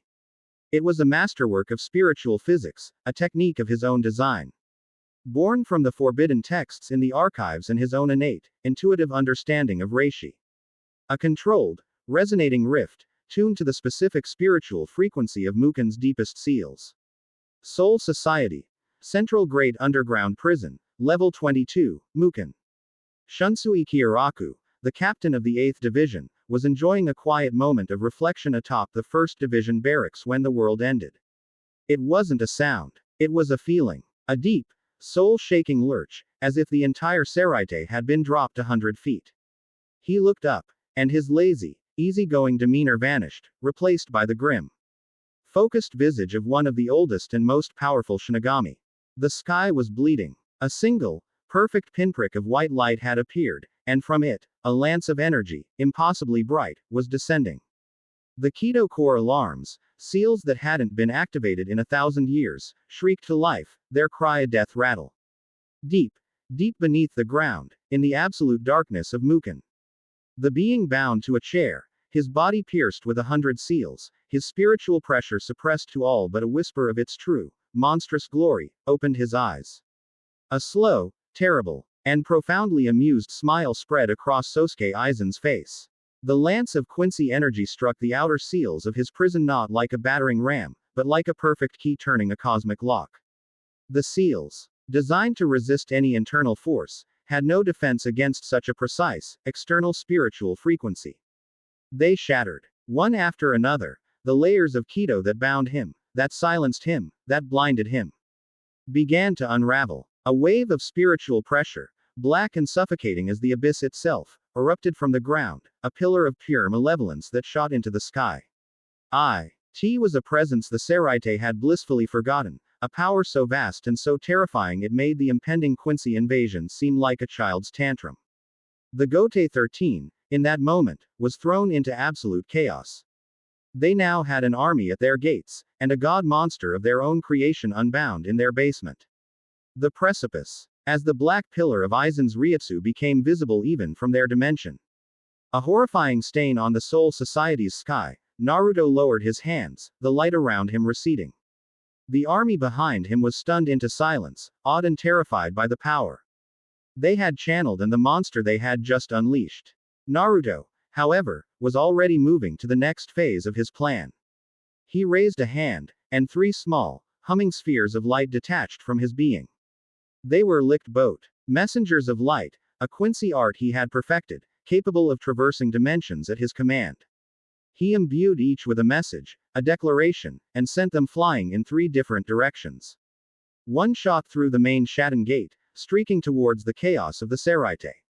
It found its way to the 2nd Division barracks, phasing through the walls and hovering before a stunned Soi Fan. His voice echoed in her mind, calm and clear over the din of the alarms. The Gote 13 is broken. Yuacha's army waits at your door, and your greatest failure is unbound in your cellar. You have one path to survival. Acknowledge the new power in this war. Me. The second messenger shot through the void, tearing its own path back to the white desert of Hueco Mundo. It appeared before Tyr Harabel, who stood with her Fracken, watching the distant tear in the sky. The board is in chaos, as I promised, Naruto's voice resonated in her thoughts. Yuach has shown you his hand. He sees you as pawns. I offer a true alliance, queen to sovereign. The time to choose is now. The third messenger flew the longest journey, piercing the veil back to the elemental nations, too. The mist-shrouded capital of Kurigakure. It hovered in Mei Terumi's private office, its gentle light reflecting in her wide, astonished eyes. The war has begun, but not as my king intended, the message came. A strategic report and a bold proposition in one. A new balance of power has just been created. The shinobi world can remain a spectator and become a victim, or it can secure its future by backing the side that will win. I intend to win. With his declarations made, Naruto turned to face the consequences within his own ranks. He met the gaze of Jugram Hashwolf. The Grandmaster's expression was unreadable. But his eyes held a new, dangerous light. He had just witnessed an act of brilliant, world-altering treason, performed under the flawless guise of obedience. But it was Giselle's reaction that was the most telling. She was not confused. She was not angry. She was staring at Naruto with an expression of pure, unadulterated ecstasy, her eyes shining with a manic, adoring light that was brighter than any Heilig file. She took his hand, her cold fingers lacing with his. "Oh, Naru-chan," she breathed, her voice filled with a giddy, terrifying awe. "I was wrong. You didn't just want to be a prince." A wide, knowing, and utterly possessive smile spread across her face. "You want to be the king." Naruto looked from the chaos he had unleashed upon the Seraite, to the silent judgment of Hashwolf, to the absolute devotion in his wife's insane eyes. The board was shattered. The players were in disarray. The old rules were gone, burned away by the force of his will. He had sacrificed his safety, his standing, and any hope of a simple path, all for a single, strategic advantage: control. He was no longer a piece in anyone's game. He was not a shinobi, a Jinchuriki, a soldier, or a prince. He was the sovereign. And his gambit had just begun. Chapter 10 End.